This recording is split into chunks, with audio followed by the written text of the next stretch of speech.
Find the issue, the right solution, and do it at a fair price.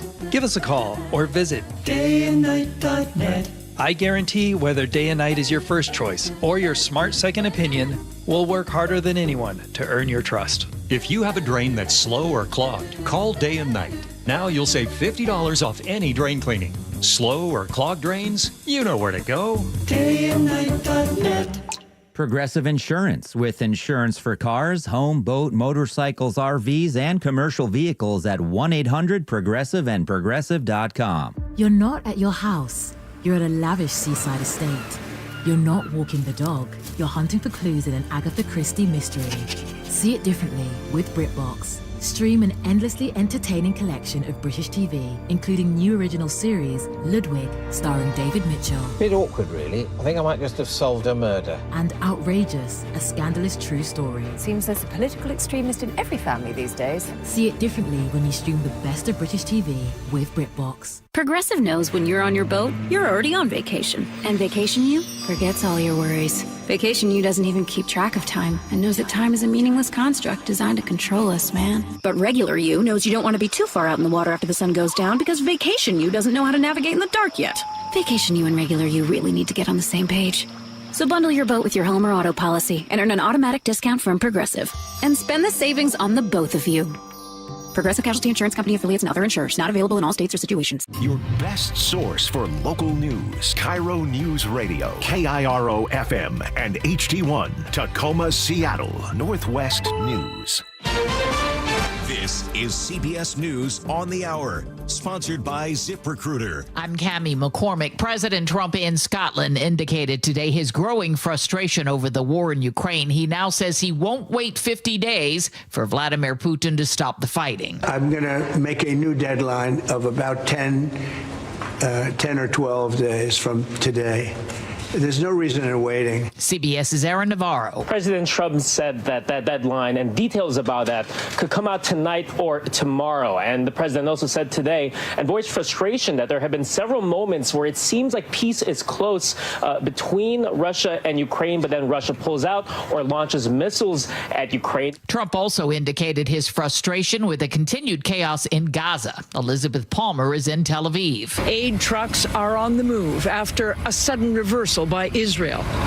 It announced it would enable more food and supplies to enter the Strip after pictures of hungry Gazans and malnourished children shocked the world, prompting international condemnation. Israel is pausing its military operations for 10 hours a day. From the plains to Florida, 180 million Americans are sweltering in extreme heat. Meteorologist Craig Allen. 90s, 100s, and combined with the humidity, a heat index that could easily exceed 115 degrees. Records will be broken. And there could be severe storms in parts of the central U.S. There is a hunt underway in Arkansas for the suspect in the murder of a couple on a walking trail. Jim Krasula has that. Authorities in the Ozark Mountains of northern Arkansas are looking for a man suspected of fatally stabbing a 43-year-old man and his 41-year-old wife as they hiked with their two daughters at Devil's Den State Park Saturday. This woman was at the park at the time. We're from Texas, so we came in for the weekend, and we came up here, and there are cop cars all around. The murdered couple's daughters, ages 7 and 9, were not hurt in the attack. The Trump administration has struck a trade deal with the European Union, but while some industries are cheering, Kelly O'Grady reports many others will feel the pinch. If you're the auto industry, you're going to see a 15% tariff. If you're U.S. consumers, that tariff that sits at 10% is now going to be 15%. That's going to be hard for companies to absorb without passing at least some of it on to the consumer. And I think that's why you're seeing in the markets just kind of pretty much nothing. Another round of U.S.-China trade talks took place today in Sweden. And on Wall Street, stocks are mixed. The Dow is down. The S&P 500 is also lower. This is CBS News. Are you looking to hire? ZipRecruiter finds the best candidate for your job fast. Try ZipRecruiter for free at ZipRecruiter.com/free. ZipRecruiter.com/free. An officer checking on the driver at a wreck shot several times. Details coming up at first from the Beacon Plumbing Traffic Desk. The B2 entrance at the Transit Center is closed for that shooting investigation. In Federal Way, a crash is blocking a lane on southbound I-5. You're backed up onto State Route 18 to Military Road now. In Renton, a crash is blocking a lane on State Route 167 southbound at 1405. Just some localized slowing there. 2 lanes are closed for construction on I-5 northbound near the Ship Canal Bridge. Express lanes remain open northbound, so your southbound commute is still a bit slow. Traffic brought to you by Seattle Sports. Download the Seattle Sports app to stay in the know with the latest news, scores, and opinions about your favorite teams. KIRO News Radio 97.3 FM Northwest News. Now, the latest from KIRO News Radio and mynorthwest.com. Good afternoon, I'm Heather Bosch. A manhunt is underway after a Lummi Nation police officer was shot this morning west of Bellingham. The Whatcom County Sheriff's Office says the cop was checking on the driver of a vehicle that went into a ditch. Investigators say that driver opened fire, hitting the officer several times. The 37-year-old officer has undergone surgery, and the Sheriff's Office plans to give an update early this afternoon. And Seattle police are searching for suspects after a man was shot in the head at the Northgate Transit Center this morning. We have 2 suspects, 1 shooter. Detective Brian Pritchard says the 2 men, one wearing a hoodie and a mask, walked up to the victim. One opened fire. They both took off in a car, and officers are looking through surveillance video for clues. We're hearing from family members of the 2 women and girl who were fatally shot in Renton earlier this morning. KIRO 7 TV's Samantha Lomibao was at the vigil. Holding each other close, family and friends honored 39-year-old Jamie Ray, 9-year-old Alexia, and 46-year-old Darcy Moore. We're still in shock. Never in my wildest thoughts I would ever think like this would have happened. We're trying to be strong as a family and be here for each other in this situation and do what we can to honor their life. Their lives taken when they were shot and killed inside their Renton apartment. The suspect, who had been in a romantic relationship with one of the women, is being held on $10 million bail. Family members of a missing young Arlington man are passing out information this week in Everett and Kirkland, where a security camera may have spotted him this month. Jonathan Huang is autistic, and he walked away from his home in March. His sister tells KIRO 7 TV. He has to be receiving help from somewhere. Because he has no money, he has no ID, he has no phone, he has nothing other than himself and the clothes that he's wearing. People who encounter him might not know his family is desperately searching for him. We've put Jonathan's photo up at mynorthwest.com. If you see him, call 911. The Seattle City Council today filled a big vacancy. Council President Sarah Nelson. Deborah Juarez has been appointed to fill Council District 5 until a candidate in the November 2026 general election for District 5 is elected and qualified. Deborah Juarez was sworn in and thanked the other 5 candidates. Juarez, who served on the council previously, is stepping in after Kathy Moore left for health and personal reasons. This weather update brought to you by State Roofing and Exteriors. Sunshine today with highs around 80.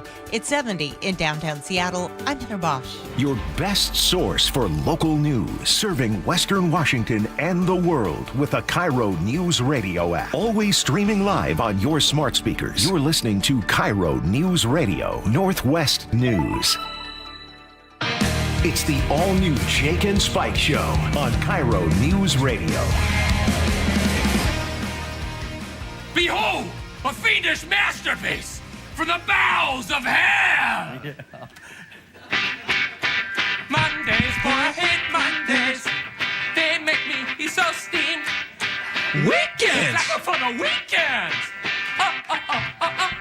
Son of a Happy Monday. It's July 28th. Jake Skorheim here, sitting alongside Spike O'Neill. Spike, happy Monday. Had best Monday of my life. Is it really? It's the best Monday. I shouldn't say anything. I can't believe I said that out loud. Oh, yeah. Stupid brain. It's the best Monday of my life. Why is it the best Monday of your life? Tell me in very quickly. I just dropped my wife off at the airport.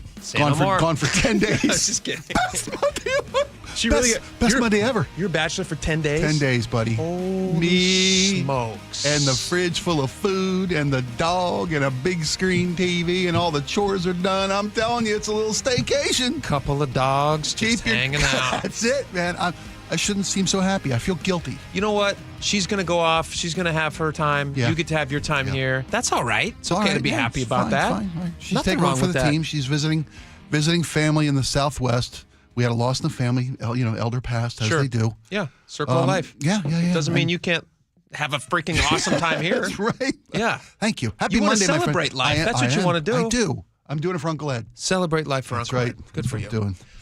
We got a lot of stuff to get to. I'm doing great. Had a great weekend. Super sunny. Got a lot of good family time in. Went fishing with the boys again, which was fantastic. When I say boys, I mean my sons. Yeah. And I have some funny fishing stories. We can talk about all that later. But we got to get into it. We got a lot of stuff to get into. Tell me. First things first. Let's get into it. Cascade PBS poll. I want to get your take on this. Sure. As soon as I say Cascade PBS poll, most people just went, next. Let's find out what else is on. Wait a minute. But I will say, this is actually interesting. So stick around with us for just a second. It shows that Governor Bob Ferguson has the lowest approval ratings in 20 years. First-term governor. Lowest approval ratings in 20 years. Now, is this for first 150 days? Is 6 months in office. 6 months. Okay, 6 months in office. 6 months in office. No one's done it worse, according to the Cascade PBS pollers. Not in the last 20 years. Wow. Yeah. So people are not happy with it. This is according to Cascade PBS. Last 20 years, that's him and Inslee. Didn't Inslee run for wasn't he on the clock for 3 terms? Thanks to emergency powers. I mean, let's see. They compared this against Jay Inslee. It's 11 points lower than Christine Gregoire in her term. It goes all the way back. It's 20 points lower than Gary Locke at his first point in his term as well. That's more than 20 years. It is more than 20 years. Yeah, Gary Locke was here when I got here, and that's almost 35 years ago. Well, then the headline is misleading. Boom. But yeah, they do compare He's really tanking it. They compare it to every governor in recent memory. Wow. Okay. They surveyed Cascade PBS Elway. Is that John Elway? It can't be. He owns everything. He does. Car dealerships, shrimp factories. He's got it all. He's also doing local polling in Washington State on gubernatorial issues. They polled 403 registered voters across the state between July 7th and the 11th using a mix of landline, cell phone, and online interviews. Of those surveyed, 43% consider themselves Democrat, 19% Republican, and 38% Independent. They say that this poll has a 95% confidence level, meaning that if they did this poll, this is all from the Cascade PBS story. So that means if they did this poll 100 times, the results would be within 5 percentage points. That's how confident they are that they got this right. Seems like solid information. It's a low number, though. 403 registered voters. That's a low sample size, isn't it? Well, I think it's probably, think it's pretty accurate? I think if you were to ask the average person what their thoughts on Ferguson were, they would probably fall in line with what these folks if they came asked up with. 4,003 people, they probably get the same numbers, you're thinking? Yeah, probably pretty close. Fair enough. Yeah, 403 seems like a pretty generous. It's not a huge number, obviously, but you're having conversations. You're asking them direct questions on each. They didn't ask the 10 people. No, they didn't ask 10. Right, I got you. Yeah, that's 403 fair. people. That's fair. And their assessment basically is they thought it's kind of Turd Ferguson. It's a funny name. Kind of a turd Ferguson. Yeah, it looks that way. What do you think the reason is? I have my thoughts on this, but what do you think the reason is? Here's what they say. Only 32% of voters would rate Ferguson's first 6 months as excellent or good. Which again is 8 points lower than Inslee, 11 points less than Gregoire, 20 points less than Gary Locke. They said that the big issues for a lot of people were taxes.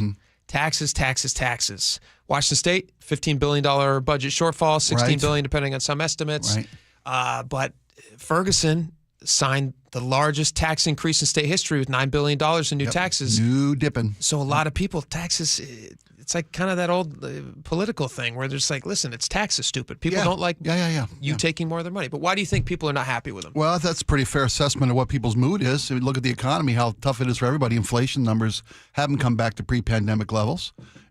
These are pocketbook issues, kitchen table issues. It's everybody's face. I don't care what stripe you fall on in the political spectrum. What it costs to feed and house and clothe and take care of your family is paramount. It's expensive in Washington. And when you sign the biggest tax increase in state history, I'm amazed that so many people are thinking he's doing good. 4% of the state thinks he's doing excellent. Take more of my money, they say. Those 4% are nuts. I'm telling you. They're nuts. 32. They might be great folks. Here's kind of my first blush look at this number is. Yeah. Since both sides think he's doing a crud job, I think that's a good indicator. Oh, you think this speaks well for him? I think so because I was in car sales before I got into radio, so I learned the art of the bluster. Sure. Okay, a little BS. Speak a little BS. When both sides wanted to do better and thought they could have done better, that's usually a pretty good negotiation. Both sides wanted to and thought they could have done a little bit better. Let me ask you a question, though. Does that work in politics where it says both sides think he's doing poorly? Yes. So he has unanimous disapproval. Yeah. And that means he's well, doing no, good? 4% thinks he's doing excellent. Aside from the 4%, yes. But unanimously, they think he's doing not a great job.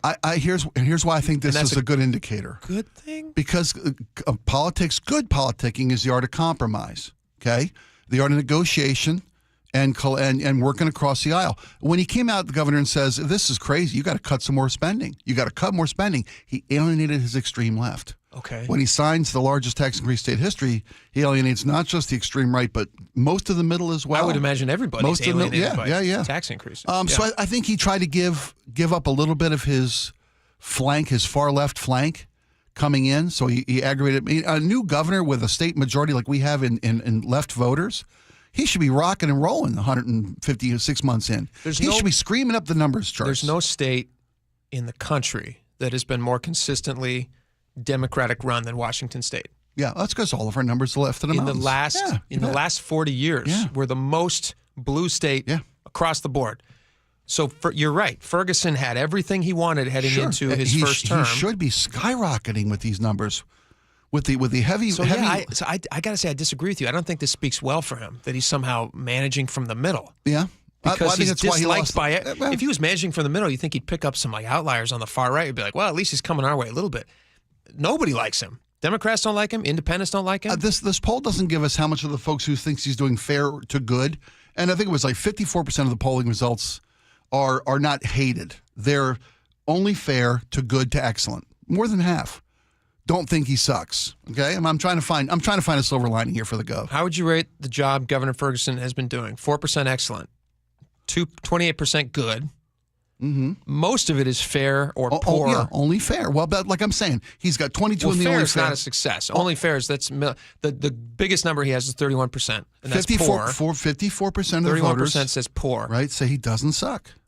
Fair is not suck. It's fair. Fair is suck. Fair. No, I hear you. Fair is suck. Especially during the honeymoon period of a gubernatorial, right? Yeah, no, fair is suck. It's the first 6 months. In a Democratic state, fair is suck. Imagine how poorly he must be doing if he can't even get a state like Washington, which votes so blue. I get you. To even say he's doing good. That means to me he's been giving up too much to the center or to the right. That's what these numbers indicate to me. As a true blue left liberal snowflake, So foot soldier freedom. You think he should have stayed farther to the left? He should have dipped in So for all $16 billion. More taxes. He should have gone deeper into my pocket. That's insane. I'm blue. What can I do? No, I see what I'm saying though? No, I think he campaigned as if he were more moderate. I agree with you. I think he was trying to play more to the center, and I think all the decisions though that he has made in his first 6 months would not speak to him being a great moderate. Okay, I don't believe so. That's fair assessment. Which I think would be like kind of like, okay, so he's just false advertised himself. He was trying to appease people because he was running against a Republican who had a possible chance in the state. I mean, Dave Reichert actually was a person. He's the best Republican candidate I've seen in a long time. I know people who never vote Republican who voted for Dave Reichert. You're looking at one. I'm looking at one. Right. I So know. I I'm think. with you. I think that's why I brought it up. Guy had a fair shot. He was a man of character. I think Bob Ferguson is trying now to figure out what he's going to do going forward because now he's alienated everybody with taxes. Yeah. And he's doing other questionable things too, like this Planned Parenthood thing and this. These are just a stark example where I think I find it very interesting. So, federal government announced they were going to defund the government portion that goes to Planned Parenthood. Right. So, in a state that is already very, very deeply in debt, Bob Ferguson steps in and says, "Hey, you know what? I know we don't have any money, but we're going to give $11 million to this. We're going to fund this public health service." And at the same time, he says, we're also not going to be funding the Pediatric Interim Care Center. Do you remember that story out of Kent? Just like within 8 days of each other. I think this story was like early July, and then the other one was right around that time. The pediatric, the PICC is known for caring for drug-exposed newborns. They're born with oftentimes fentanyl, meth, or heroin addiction that their mothers gave them in utero. And it costs, for these kids, about $160 a day to care for these children. But Bob Ferguson cut that out of the budget. He said, we just can't afford that service. They've been in business for decades. for decades. Yeah. So when you cut something like that for drug-addicted newborns, it's the only private, nonprofit facility of its kind in our state. And according to King 5, Washington State's newborn drug exposure rates are double the national average. So he cuts according to King 5. Wow. So he cuts funding for that, but he says, "Hey, we have all this money because it's a hot button issue for him that he thinks is going to play to his base. We're going to give money to Planned Parenthood, but we're not going to give any money to this pediatric drug facility that cares for newborns in Kent." I think I can't defend that. I'm not going to step up and defend, cutting off newborn babies with drug addictions. I'm giving you an example of why I think he's getting poor poll numbers because he's doing things like that, which are not. Those are very partisan things. They are. They are. And if he were more middle of the road as advertised, I think he would have said, "Hey, you know what? We're going to give the funding to Planned Parenthood. That's his prerogative as governor, whatever. He can direct that money." But I think he would also step in and say, "Hey, you know what? This facility that cares for drug addicted infants, which I don't know anybody out there in the world, you could throw a rock in any direction and you would hit somebody who would want to make sure that thing gets funded." I agree with you completely. So I can't understand why he would cut funding for that. And I think that's why he's seeing poll numbers like this in our state. Fair enough. All right. Can we move on to something else? Speaking of babies, sure, Seattle ranks. This is a smart asset, which is they pulled some data from the CDC. According to U.S. Census data pulled from the CDC, Smart Asset says that Seattle has the lowest birth rate of any major city. Did you see this compared to other large cities? I did see this, yeah. What is going on here? They said 2.6 or 26 kids per 1,000 people.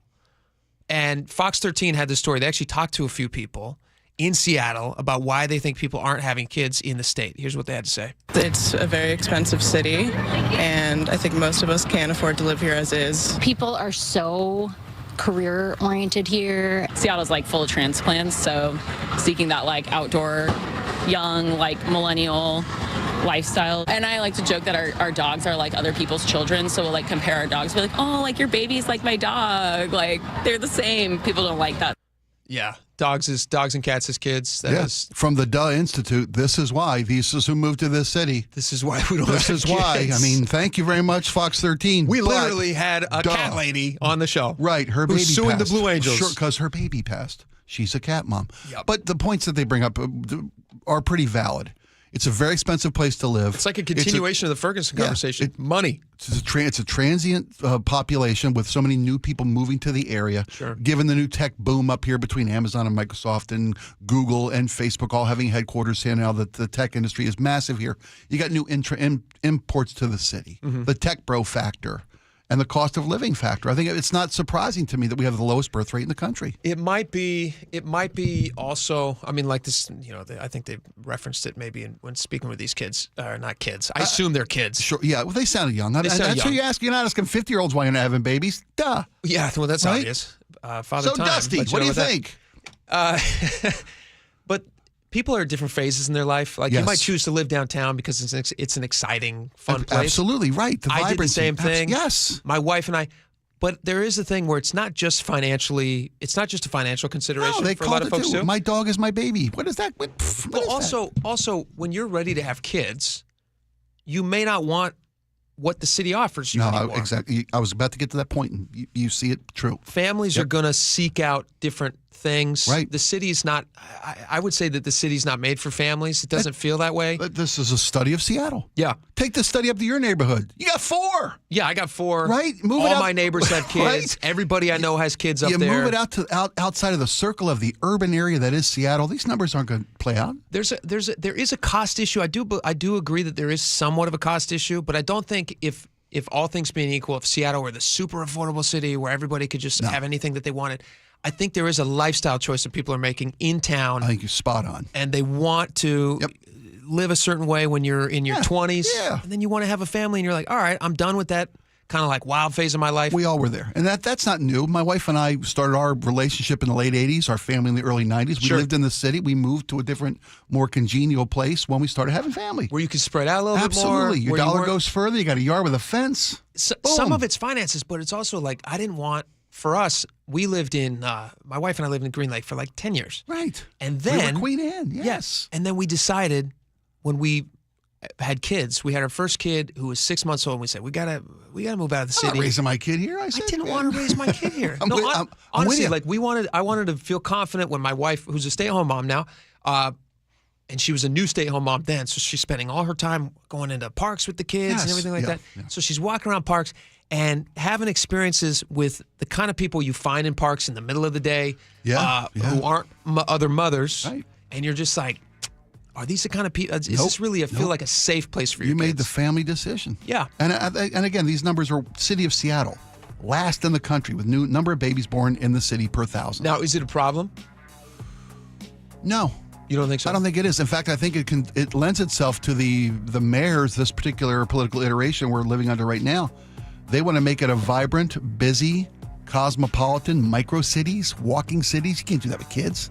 I think you want young professionals who don't have kids yet starting up in the city and then moving out to the burbs when it's time to change the dynamic of your family style. So how many years before they have like a kid catcher? Just like in Chitty Chitty Bang Bang? Like, get out of here, kids. Guy's still with the nightmares. No, but that is terrifying. Oh. That is a character that they could you could make him a Batman villain How'd that guy today. not get his own movie? Because it's scary as hell in this 1960s. People They love weren't that making stuff. this. Yes, I mean, would be today, good now. Today, Yeah, he yes. could. Yes. He could. It's a nightmare. Go watch it if you haven't seen it. Go watch it. Laura, have you seen Chitty Chitty Bang Bang? Of course. You know the kid catcher we're talking about? Oh my gosh. Toys. Right? Terrifying. Candy. All free today. Right. Oh, and the remake? Seattle's driving not a far from 71 that, panel van, no windows today, right? Story writes itself. Welcome to Seattle. Right? Get out while you can. No, I'm just kidding. It's not that bad. It can't be that bad. It's not a place for kids. All right. We got a lot more coming up. Let's see. What do we got next here? What are we talking about? Speaking of births, you want to talk about that lady in the car crash? Oh, my gosh, yeah. Right? We do that? Couple gets in a car crash. Interesting reason why. Child related. We'll talk about that. We'll be right back. This hour is brought to you by Caesars Sportsbook at Muckleshoot Casino. KIRO Newsradio, the Northwest's trusted news source. Get the latest from KIRO Newsradio's James Lynch. It happened Wednesday morning just after 6 o'clock. Experienced voices you trust. Several people hurt after a violent Saturday in Pierce County. Coverage you depend on. More from KIRO News Radio's Matt Markovich. It's as close to a veto warning as you could possibly get. KIRO Newsradio. We're on YouTube, our app, your smart speaker, and 97.3 FM. Hi, it's John Curley. You know, I've been a patient of Longevity Medical Clinic since 2009, and Longevity Medical Clinic has been helping people live longer, healthier lives for more than 25 years. You know what's amazing, Doctor? The feelings that you have after just a couple of months. You sleep better. Your strength and vitality, it is evident that it works. It's really a mindset, though, Dr. Mixon, because a lot of people, well, this is what's supposed to happen. Let us help you be stronger, faster, leaner, smarter, sexier, but most important, happier. I'm less impressed by how many years I might live, but how much I live during my years. You know, the option is here. Nobody's going to make you go to Longevity. But the opportunity is there, and all you have to do is take advantage of it. I don't know why anybody would not want to do what we do. And that's where Longevity Medical Clinic comes in. So get your free health analysis. Go to longevitymedicalclinic.com. That's longevitymedicalclinic.com. Cold is leaking in rocks are moving and mold is creeping and water seeping in. It's hard to be a homeowner, we know. Without American Crawl Space and Pest Services, it is hard to be a homeowner. Dave Ross here. American Crawl are the heroes to call for insulation and pest issues because in addition to their great reviews and decades of experience, they also give out the most PSE insulation rebates of any insulation company in the state. American Crawl, the heroes you call. Get your free inspection at AmericanCrawl.com. Are you worried about economic conditions, tariffs, and inflation? Are you tired of trying to time the stock market? Maybe it's time to take a little risk off the table given current market volatility. For stability, there's no better option than Legacy Group's Northwest Fund, a fixed return of 9%. Hi, I'm Scott Rurucka, CEO of Legacy Group Capital in Bellevue. We've been running local real estate investment funds for over 18 years with zero investor losses, averaging double-digit returns since inception, and we also accept IRAs. Over 1,000 local investors have invested over $250 million in our Legacy family of funds. Feeling uneasy? Don't gamble your hard-earned money or risk your retirement. Legacy Group's Northwest Fund, returning 9%, has limited openings for new investors right now. Call 425-635-4700 or visit LegacyG.com. That's LegacyG.com. This is not investment advice. Legacy investments available to accredited investors only. Details at LegacyG.com. We're here with our friend Steve Teitler of Best Mortgage, the reverse mortgage expert. Steve, mortgage rates have been dropping this year. How could that help seniors struggling to stay in their homes? Lower mortgage rates means seniors can now get more money from their equity with a reverse mortgage. You can pay off your existing mortgage, have extra money to help with today's high cost of living, or believe it or not, you can even buy a home with a reverse mortgage. There are many uses, and best of all, you have no mortgage payments the rest of your life. But as you always say, a reverse mortgage is not for everyone. That's right. Avoid the high-pressure sales pitch from those out-of-state call centers. I give you a consultation, not a sales pitch. I'll tell you if a reverse mortgage is right for you, and I always tell you if it's not. Honest advice you can trust from the reverse mortgage experts. Best Mortgage, the VA loan experts and debt consolidation specialists too. 425-649-6000. Best Mortgage, 425-649-6000. Summer is the time to feel and look your best, but I'm not talking about your abs or tan. Guys, I'm talking about your hair.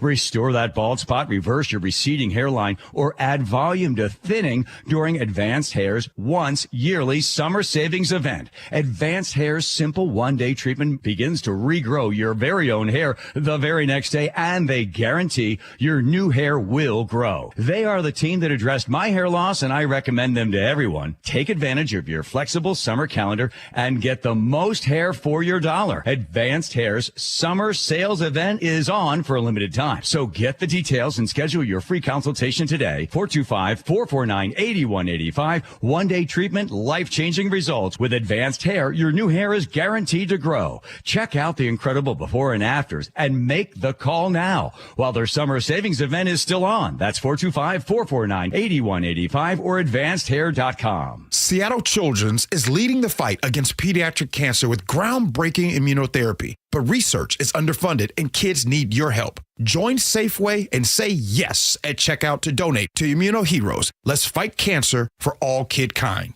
KIRO Newsradio 97.3 FM, Northwest News. Now, the latest from KIRO Newsradio and mynorthwest.com. Good afternoon, I'm Heather Bosch. A manhunt is underway in Seattle after shooting at the Northgate Transit Center. Detective Brian Pritchard says officers were called there around 7:40 this morning. Officers arrived and found a 48-year-old male, gunshot wound to the head. Officers treated that victim, and he was transported to Harborview Medical Center, critical. Police are looking for two suspects who took off in a car. And the search is on for the person who shot a Lummi Nation police officer this morning west of Bellingham. The Whatcom County Sheriff's Office says the cop was checking on the driver of a vehicle that went into a ditch. Investigators say the driver opened fire, hitting the officer several times. The 37-year-old cop has undergone surgery, and the Sheriff's Office plans to give an update early this afternoon. Police in Michigan are trying to determine what prompted a man to walk into a Walmart store and start stabbing people. This woman escaped. He started to kind of face me and run in my direction, and that's when I saw the knife in his hand. What did you do? I ran. 11 people were wounded. A 42-year-old Michigan resident was taken into custody. President Trump is downplaying suggestions that he might pardon sex trafficker Jeffrey Epstein's accomplice, Ghislaine Maxwell. Well, I'm allowed to give her a pardon, but nobody's approached me with it. Nobody's asked me about it. The Department of Justice has been talking to Maxwell in prison amid growing calls for Trump to release the Epstein case files. Trump is in Scotland, where he announced a trade deal with the European Union. The U.S. is placing a 15% tariff on goods imported from Europe. That's a lower rate than Trump had threatened. Canada still faces a Friday deadline to make a deal or face stiff tariffs. Canadian Prime Minister Mark Carney. But the assurance for Canadian business, for Canadians, is we will only sign a deal that's the right deal, that's a good deal for Canada. We're representing Canada. We're standing up for Canada. After photos of starving children in Gaza were seen worldwide, more food relief is entering the war-torn territory. CBS's Elizabeth Palmer. Yesterday, Israel, Jordan, and the UAE all parachuted pallets of humanitarian aid into the ruins of Gaza. It is dramatic, but just a fraction of what's needed. The bulk will have to come by truck, and right now, Gazans are so hungry that they're looting the convoys, in this case, bags of flour, before the trucks can reach their depot. On Wall Street, the Dow is down 113 points, NASDAQ up 37. From the Beacon Plumbing Traffic Desk in Federal Way, a crash is blocking a lane on southbound I-5. You're backed up on State Route 18 still. And in Renton, a crash is blocking a lane on State Route 167 southbound at I-405. Still just some localized traffic jam there. 2 lanes closed for construction on I-5 northbound near the Ship Canal Bridge. Express lanes have been open all morning northbound, putting pressure on your southbound commute. But travel time Linwood to Seattle is back on time now at 15 minutes. Alderwood to South Center, 46 minutes, still about 5 minutes longer than usual. Traffic brought to you by KIRO News Radio. This weather update brought to you by State Roofing and Exteriors. Sunshine with highs around 80. It's 70 in downtown Seattle. I'm Claire Bosch. Your best source for local news. You're listening to KIRO News Radio, Northwest News. Welcome back to the show. You guys are not already enjoying the show on camera. You should. It's a lot of fun. Everybody thinks so. You can go to mynorthwest.com and click on the watch link. You can also go to YouTube. You can search KIRO News Radio 97.3 FM. And Jake and Spike Live will pop up. You can jump into the chat there, which we try to get into on the commercial breaks to keep in touch. It's a lot of fun. You can also text us, 888-973-5476, or just send us good thoughts. Lots of different ways to stay in contact with us. All right, Spike, I saw the story, and this one hit close to home for me. It's a good outcome. Nobody got hurt. There was a collision in Olympia, a 2-car collision. Let's see. I believe this is Thurston County Sheriff's Office posted this. They said earlier this morning, one of our deputies stumbled across a fresh 2-car collision. To their surprise, they found a passenger in one of the vehicles actively giving birth, which is every parent's nightmare as you're heading to the hospital. The worst nightmare possible. Olympia Police Department and medical personnel arrived and transported the new parents to hospital. No serious injuries were reported. Thank the Lord, which is great. Yeah. And it got me thinking, when you and your wife were in your kid birthing stage of life, when your wife was having kids? so kind. You're really way back. Can you remember back that far? When you guys were having making kids, babies?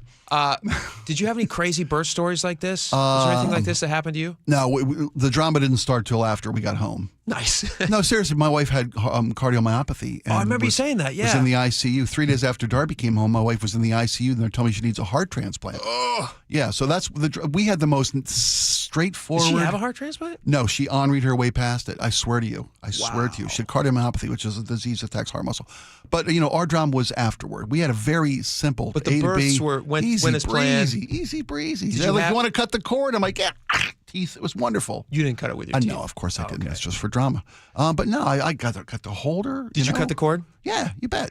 It's a weird feeling, isn't it? I'm sorry, clearly, isn't someone else better trained, capable, and able to do this? I've done it 4 times now. Yeah. It's a pretty magic moment to be there. It's a magic moment. But especially when you're having little boys, I go so nervous because God forbid one God slip forbid. up. And I was like, "Geez, Louise, are you sure this is a lot of pressure?" But they're pretty good about it. They isolate pretty good. They isolate it and they're like, "All right, snip right here." They're almost holding your hand as you're cutting. And then also, they take the scissors away immediately. Do you notice that too? You get that it's purely symbolic, like you're not actually helping in any way. Did you guys have any tender moments or touch and go moments? Yes, we did. Of the 4 babies that we have had, 2 of them have been kind of, let's say, exciting. Ooh. The first one that we had was a crazy birth. Yes. So I hope my wife doesn't mind if I share this story. We went into the hospital. She goes into labor. And this is for my first son. You drove her yourself? Drove her myself. That's not uncommon. These guys get in an accident. Most people, very, very common. Yeah, but you are worried about that when you're driving to the hospital. Did you do the route first? You practice the route? Had the go bag, everything was ready to go. I mean, first one especially, right? You guys were prepared. We had the go bag. Yeah. I'm sure my wife knew the route. Okay. You're the guy, but the wheel, buddy. I knew I would get there. Okay, I felt confident I could get there. Fair enough. We were raised in the era of Google Maps and GPS. Of course you could. Well, we were also like, at the time we were living in Green Lake, and we had all of our kids at First Hill. There you go. That's where we had ours. Yeah. You so bet. we were like very close. Yeah. Very, very close to the hospital. That's good. We had all of our subsequent children at First Hill as well, because she really liked her OB was through that hospital. There you go, yeah. And we live way north, and so it became, as we moved further outside the city, it became trickier to make sure that you're having the kids at the right time of traffic. Contractions got to be much further apart when you get the car keys. Exactly. Okay. You're like looking at the time of day, you're like, all right, start eating pineapple. Like, which is a trick. Like, well, it's a voice of experience here for you people. So anyway, with the first kid, we go in and we have ends up being 36 hours of labor, like pushing labor. That's kind of common though with the first one, that it takes a little longer, right? Did you know they actually try to vacuum the kids out? Like, no. They have a suction thing that they stick onto the top of the head. This is not, I swear to God, not a joke. So my oldest got stuck in the birth canal. Okay. Couldn't get him out. Wow. And this is after like a lot of labor, Poor thing. And all this stuff. And like, what's crazy when you go through birth, and anybody listening who's gone through this, you just assume that the doctors and the nurses are like aligned on the plan.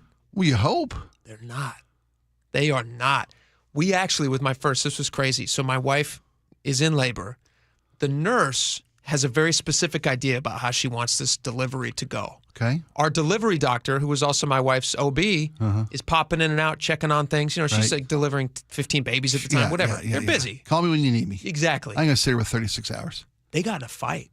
Our doctor had to kick our nurse out and say, I'm the doctor. You're going to take instructions from me. Wow. And we're sitting here, and I'm just like, I'm leaning over this is our first kid, so you don't really realize how this stuff, like the politics that are happening. Right. And I'm sitting over my wife's shoulder, and I'm just like, hey, guys, can we solve this? You're advocating for her. Yes. I was, because and my wife's just like sitting there, like gritting her teeth, just like pushing. What was the argument over? I don't want you to go too far. It's too long. I don't even mind it, but it's just too long to go into detail. Okay, fair enough. Long story short, they got into a literal give me the hook. Back and We're forth. Not using the hook. Give me the sucker. Right. They got into a literal back and forth, and the delivery doctor had to tell the nurse, like, you better step off. And it was wow. When she said that, I was just like, all right, this is great. We like our doctor. So they then my oldest son gets stuck in the birth canal. He's not coming out. And you're thinking linebacker, great, big kid, this is awesome. Yeah, it's like, I'm a Skorheim, I get it. I got a big head. He's got a big head too. Yes. And so so they try this little suction thing, and they try it once, and it comes off, and it's like that, and it attaches their little head. And anybody who stood beside your wife as she's birthing, did you look down there? Yeah. That's an image you don't forget. No. No, you really don't. There's this little patch of baby head sticking out, and they put the vacuum. And I'm just like, is that safe to put a vacuum attachment on the baby head? Is that going to change the shape of the skull? You immediately start asking questions. It does a little bit. Am I looking at a crystal skull situation here? It actually does. They're like, it'll grow back. Okay. Because it's got a little bit of a, because it's a suction cup. Yeah. So they try it the one time, and it comes off. And then they're like, all right, we're going to give it another go. And they fire the thing back up. And I'm just like, wait a minute. You're going to take, wait a minute. It didn't happen the first time. So they try it a second time. Comes off again. They're slippery. I mean, I get it. Sure. There we go. They tried a third time. Comes off again. Then they have to emergency C-section. Everybody's got a fever. It ends up being a bad deal. Okay. Wow. We're in the NICU for a few days. Whatever. It ended up being fine. He's a great kid.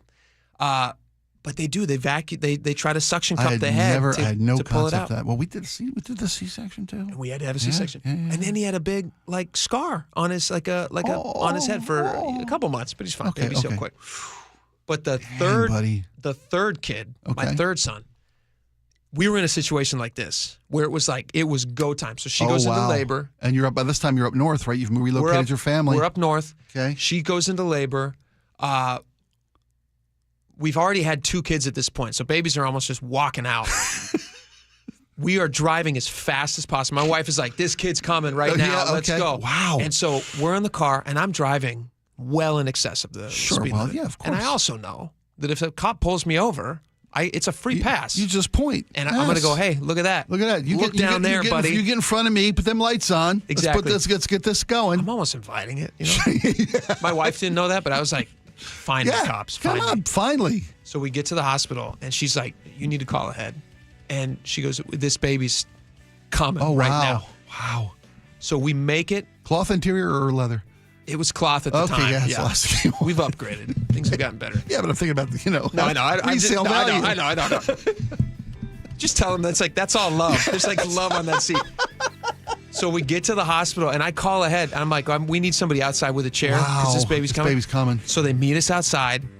I don't even have time to park the car. They run inside. Yeah. By the time we get upstairs, she's already fully dilated. They go straight into birth. Within 15 minutes, we had a baby there. You're paying for parking. You want to meet your son? I know. That was almost like that. Wow. 15 minutes. Wow. First one, 36 hours. Third one, 15 minutes. I don't even tell you how fast the fourth one came out. It's crazy. You guys just had an anniversary, right? What's that? You guys just had an anniversary. Just had an anniversary. I hope and I know you treated her well. Things are still going right. There you She's go. the best mom in the world. I'm so glad. That's so crazy great. birth stories. A suction cup. Oh my God. Yeah, look I it had up. It's no idea. Wild. Yeah. Because you're sitting there like, I don't know, a suction cup. Does this make sense? That's what I'm like, ah! That's what I heard. I said, is that the baby? And the nurse is like, hook it up Did the again. baby come out? I'm glad your doctor threw that lady out of the room. Hook it up again. I know. It is crazy. Crazy. All right. Well, if you like crazy stories, stick around. We got 2 out of Florida. These are hilarious. These are only happens in Florida. So we'll tell you about it next. Stick around.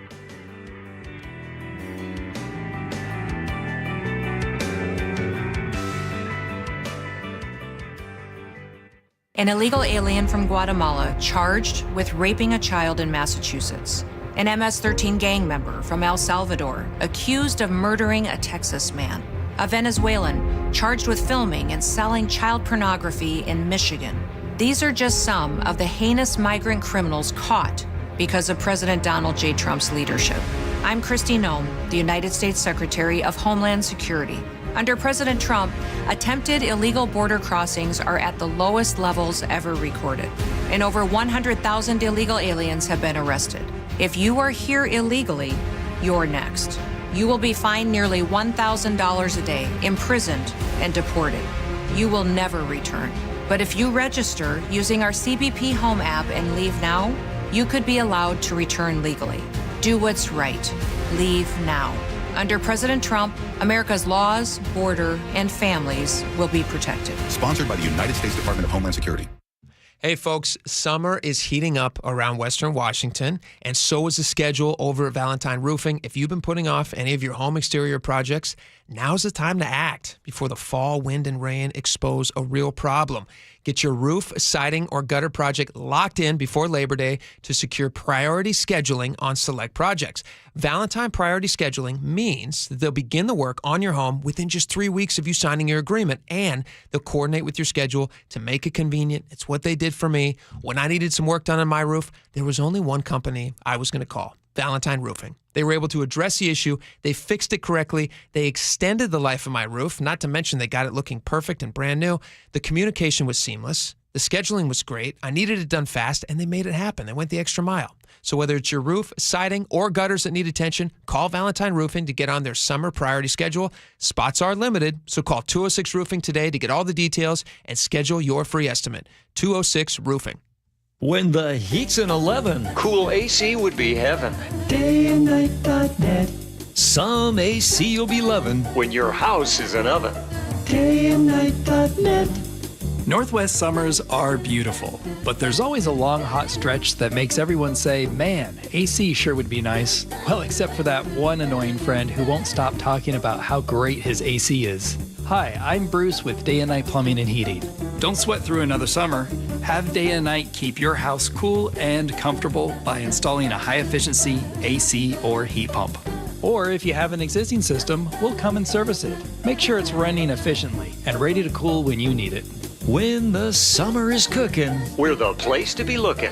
Dayandnight.net. Stay cool this summer with Day and Night. Call now to get 10% off an air conditioner or heat pump. Plus, no payments or interest for a year OAC. Restrictions apply. Call for details. Dayandnight.net.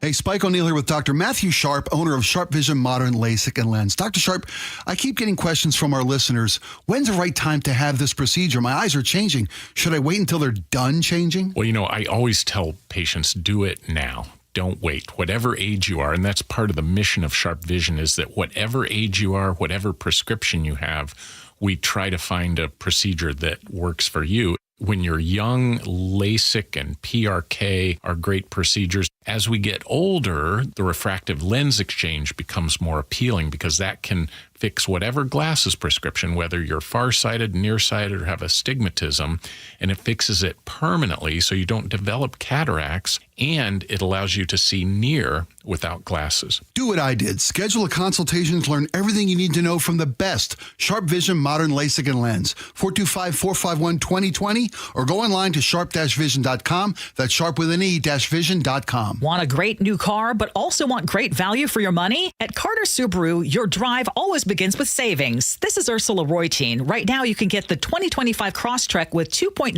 APR for 72 months, or take advantage of the federal tax credit before it goes away. Lease a 2025 Subaru Solterra and receive a credit of up to $7,500. On approved credit, subject to vehicle insurance and availability. Not all buyers will qualify for federal tax credit. A documentary service fee may be added to the sale price or capitalized cost. See dealer for details. Valid through 7/31/25. Get lower home energy bills, cleaner air, and year-round comfort with AeroSeal duct sealing. Starting at just $99 for PSE customers replacing their furnace or heat pump. Visit HomeComfortAlliance.com. Want to see the Seahawks take on the Raiders at the preseason home opener August 7th? KIRO Newsradio is giving away 4 tickets. Just listen to Seattle's morning news all week from 6 to 9 for the daily code word. Then open the KIRO Radio News app, tap the Win tab, and enter. You can enter once a day from July 23rd through 28th to boost your chances. Full details at mynorthwest.com/win. We'll see you at the game.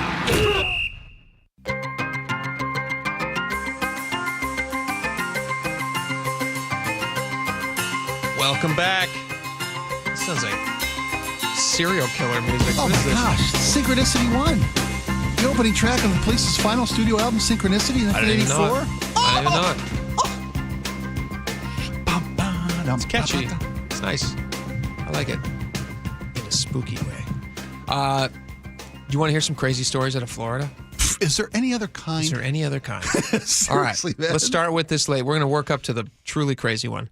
There was a lady in Florida. It's in Clearwater. Is your family in Clearwater? Where are your family my at? folks, my mom passed. My dad's still there. They're a little bit inland from Clearwater. You have some siblings in there too, don't you? Yeah. My sister and her kid, husband, they're down there in Clearwater. Okay. So this is in Clearwater. I've been on this beach. So you've been on this beach? Absolutely. There's a lady who's being described as a Clearwater Karen in Florida. That's going to stick. It is going to stick. She is basically on the beach complaining into her phone that other people also went to the beach. Listen to her complaint. Do you think this is a legitimate thing to gripe about? But let me know. On this beach. Absolutely. There's a lady who's being described as a... there we go. Double feed there. All right. Here's the lady. Here's her complaint. Is this fair? You get to the beach. You set up early. Unobstructed view. Ready for a beautiful day. And within 2 hours, people come feet from where you are set up and set up right in front of you. And to top things off, they turn their music up way louder than yours so the whole beach can hear. I cannot believe this. I could never in a million years do this. Is this rude or not? Okay, so here's my question to you. Who is more rude? The people who are... What she's describing is anybody going to the beach. Yes, you set up, absolutely. You play music, you get your view. Mm-hmm. She's doing the exact same thing to a lesser extent that these people, but she says, they turned their music up louder than me. They took my view. Yeah. It's not like she owns the view. But then she goes online and she posts this. It's crazy to me how somebody doesn't have any... there's no self-preservation here. She has no idea that the internet will look at this and judge her and say, what a Karen. Oh, yeah. You know what I mean? No self-awareness of what she's doing. Zero how self-awareness. she looks, how she's presenting. Ridiculous. Because first off, lady, pack up your gear and go. If you want an unobstructed view from the beach, put your chair next to the water. Yes. Anybody in front of you is going to get wet. She's That's like what you do. 200 feet back. And I don't know what she was she thinking. wants people to not block her view. Go to a private beach. Pay the money. Get a resort. Have somebody bring you your drinks. You're on a public beach. Yeah, do better in life. Buy a house with a view. And there you go. Right? I mean, this is a public beach. What a pain. All right, here's the other one. She's a tool. Okay, we both agree that was she's an easy the decision. The most rude of those. Yeah. Okay, in Florida, they also have a Burmese python problem, which is, I hate snakes. I hate them. I can't stand them. They scare the heck out of me. Prolific breeders and no natural predators. What did you think was going to happen, Florida? Come on. What did you think was going to happen? They got a real problem. Right now, Florida's most effective tool to get rid of these pythons is they offer bounties to regular citizens, $25 a snake, to go out, get us the head of a snake, we'll give you $25. Yep. And Florida will pay you for these things. So you have all these amateur, quote-unquote, snake hunters who have no experience going out and trying to capture or kill these snakes. These are. I'm not sure how the population was. Pets that were released into the wild is how these. Because of course they're not native to Florida. They're Burmese pythons. Yeah, they're the size of fire hoses. Florida is the perfect environment. It for is. these. In fact, again, no natural predators. Have you noticed when you get off the plane in Hawaii, they have those little kiosks that show you the animals, illegal animals that people have tried to sneak in, and they have them for. I know they have them in Oahu. I used to live on Oahu, so every time I come through the airport, you'd see them. I haven't been enough time to notice. I didn't look at signs when I got there. I was looking at trees. So Hawaii has no snakes. Okay. Because they have none of these pythons. That's St. Patrick, right? Oh, that's Ireland. Never mind. Sorry. Close. Yeah.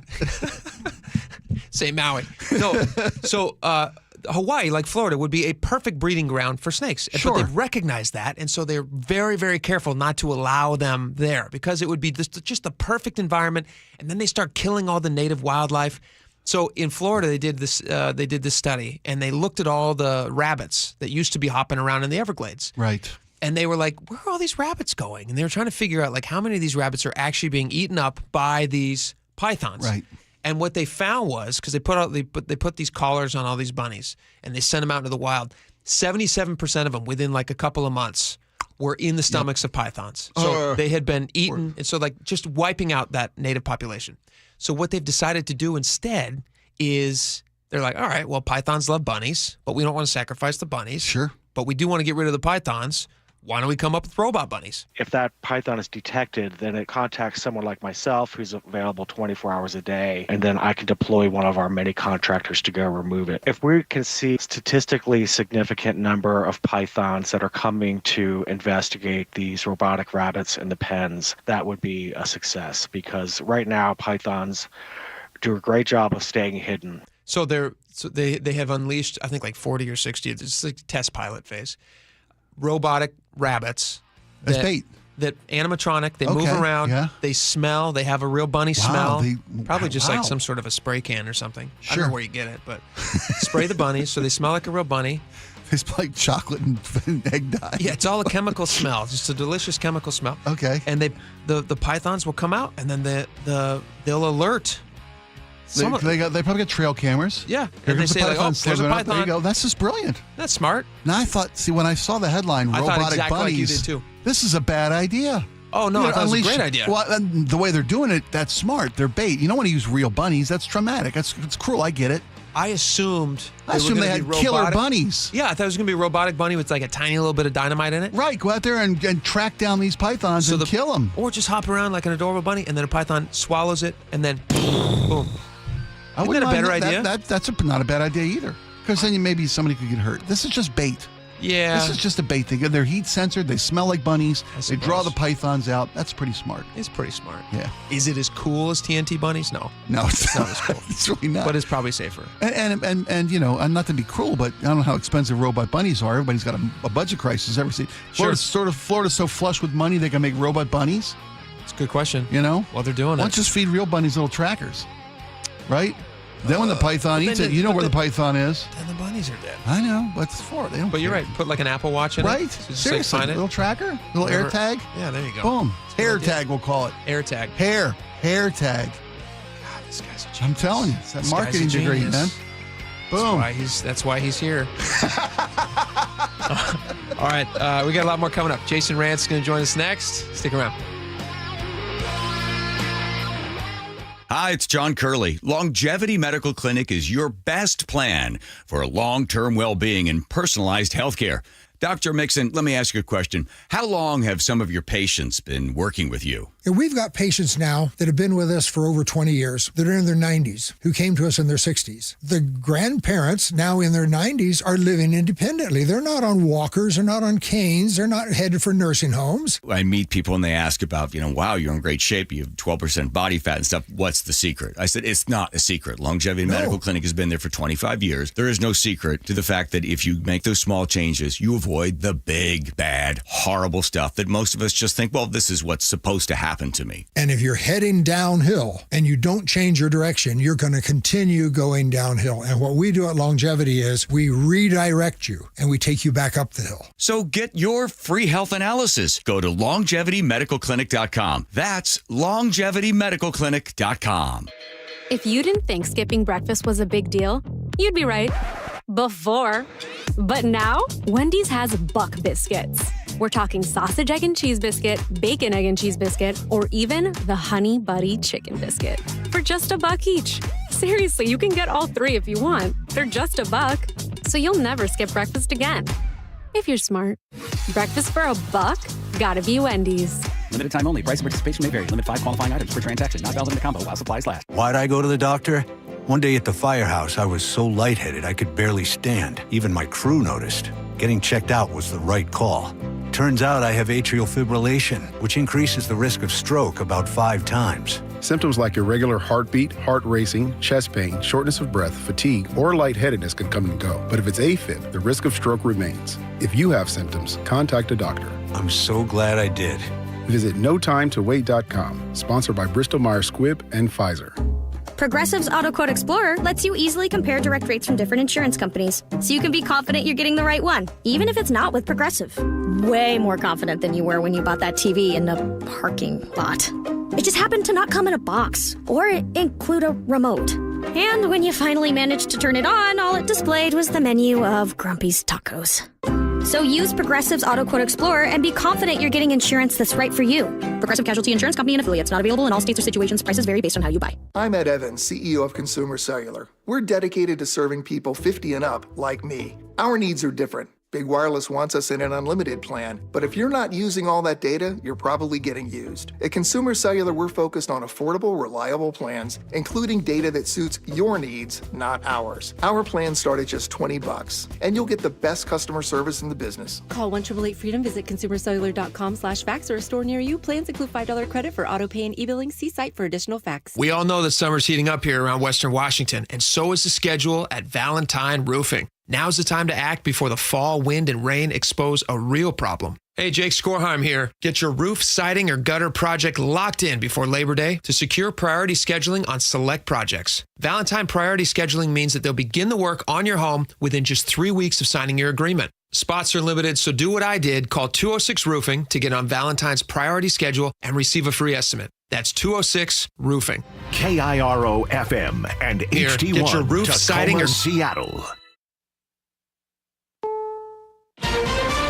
This is CBS News on the Hour, sponsored by O'Reilly Auto Parts. I'm Cammie McCormick. President Trump indicated there will be a new approach in Gaza as humanitarian groups warn of starvation among Palestinians. We're going to be getting some good, strong food. We can save a lot of people. I mean, some of those kids that's real starvation stuff. I see it. Speaking in Scotland today, he said while the U.S. and other nations are giving food to Gaza, Israeli Prime Minister Netanyahu will make sure they get it.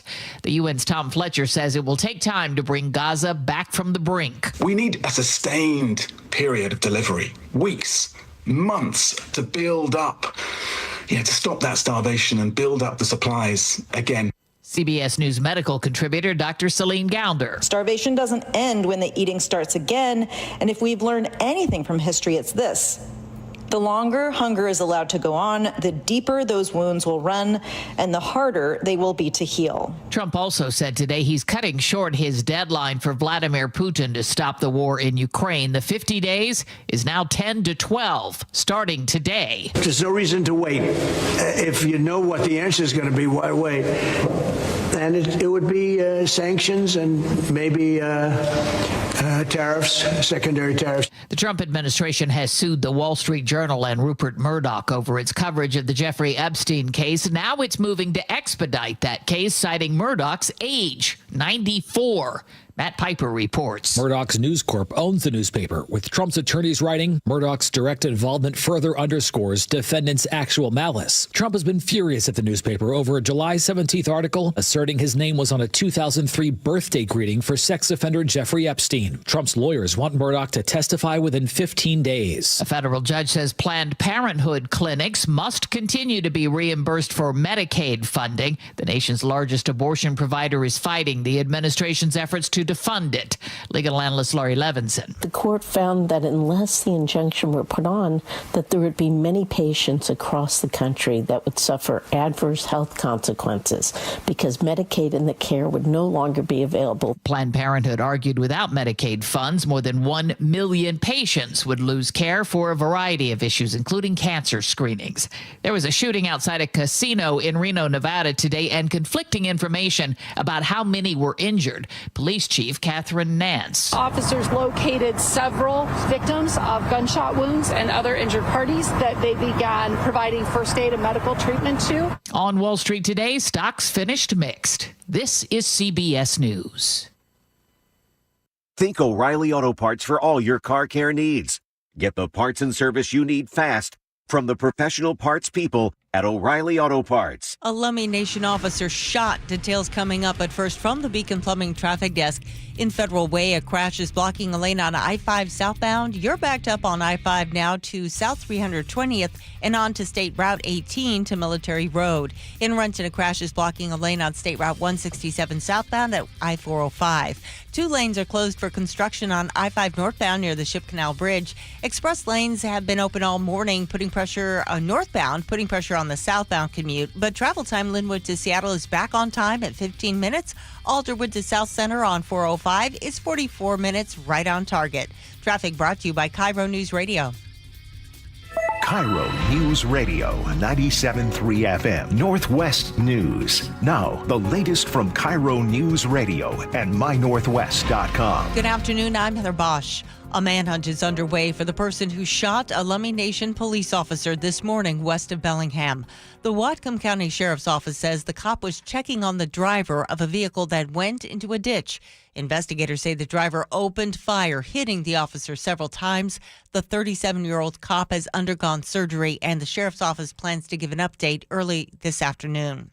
Gunfire at a Seattle transit station. More from KIRO News Radio's Scott Carty. In the heart of rush hour, 7:40, 2 men walked up to a 48-year-old male and shot him in the head. Officers treated that victim, and he was transported to Harborview Medical Center. Critical. The only description of the suspects is for one, wearing a gray hoodie and a mask. They walked away, then got in a vehicle and fled. Officers are actively searching for these suspects. From the south lower entrance of Northgate Transfer Station, Scott Carty, KIRO News Radio.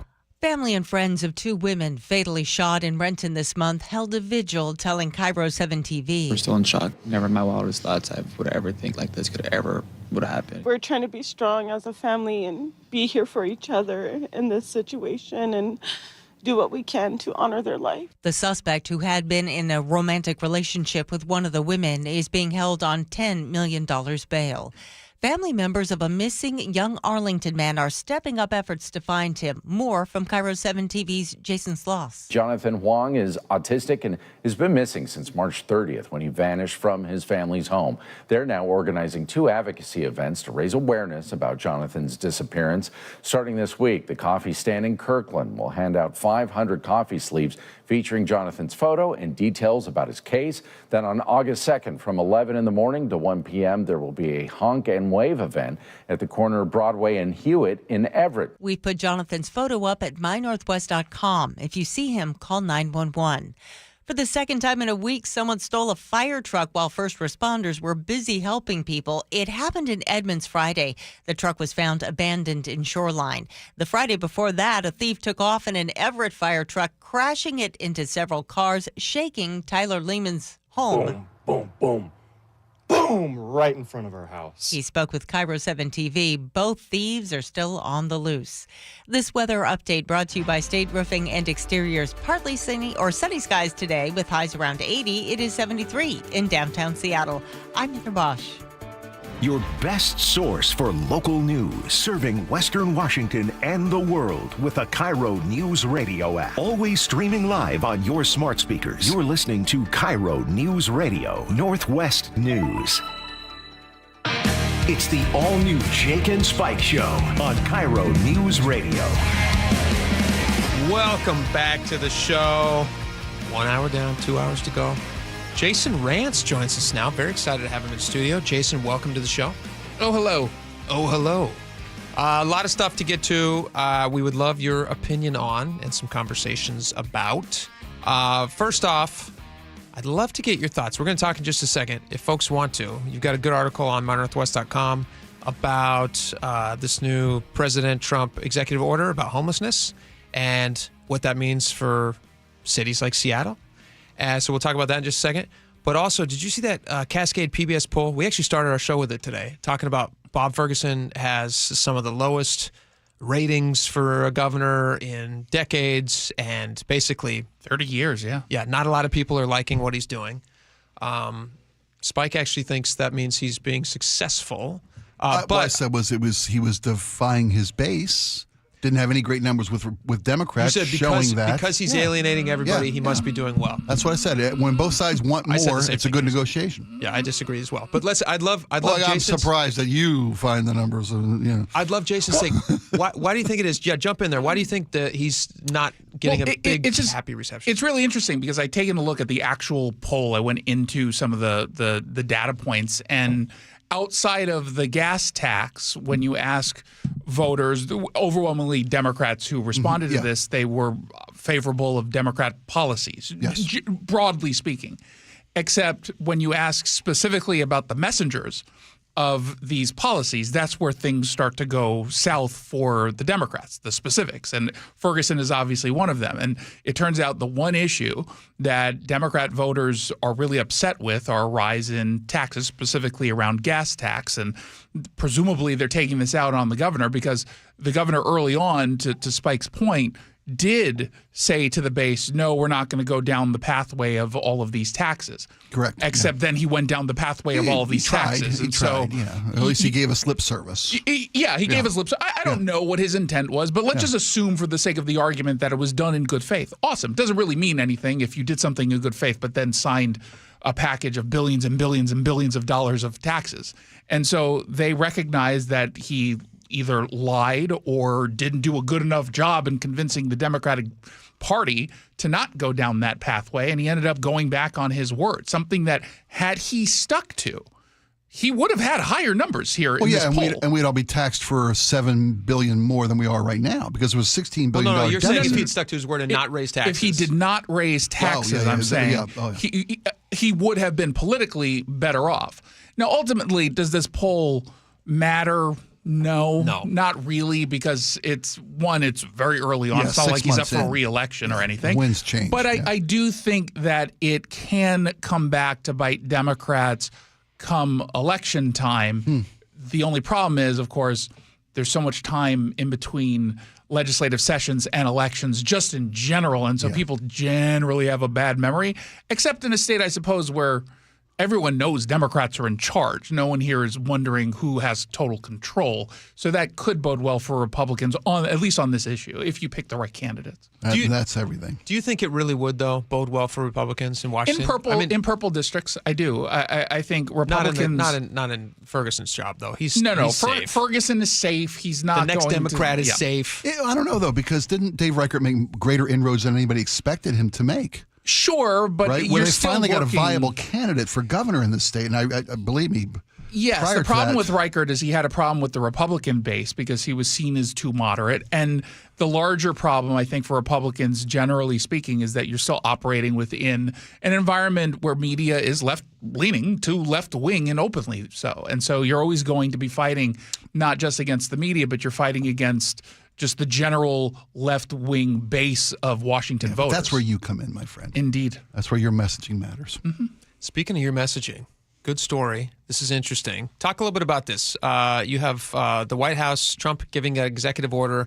Well, it was just a couple days ago, right? He just signed this thing a couple days ago. Last week? It was Friday, Thursday night, Friday. Ending crime and disorder on America's streets. And tell us a little bit about how you think this is going to work in Seattle, where obviously, we can see that that's a problem here. My fear is it's not going to work in Seattle because what Seattle will probably do is just simply say we're not going to get federal funding on our homelessness policy. So why? For people who aren't familiar with this executive order, it has all sorts of things, but the biggest piece or the biggest pieces, number one, the whole push is to get people off of the streets, homeless people off of the streets and into either detox or shelter via, in some cases, involuntary commitments. And so he actually has said in the past, he said, we will use every tool. This is Trump speaking. We will use every tool, lever, and authority to get homeless off our streets. Yep. We want to take care of them, but they have to be off our streets.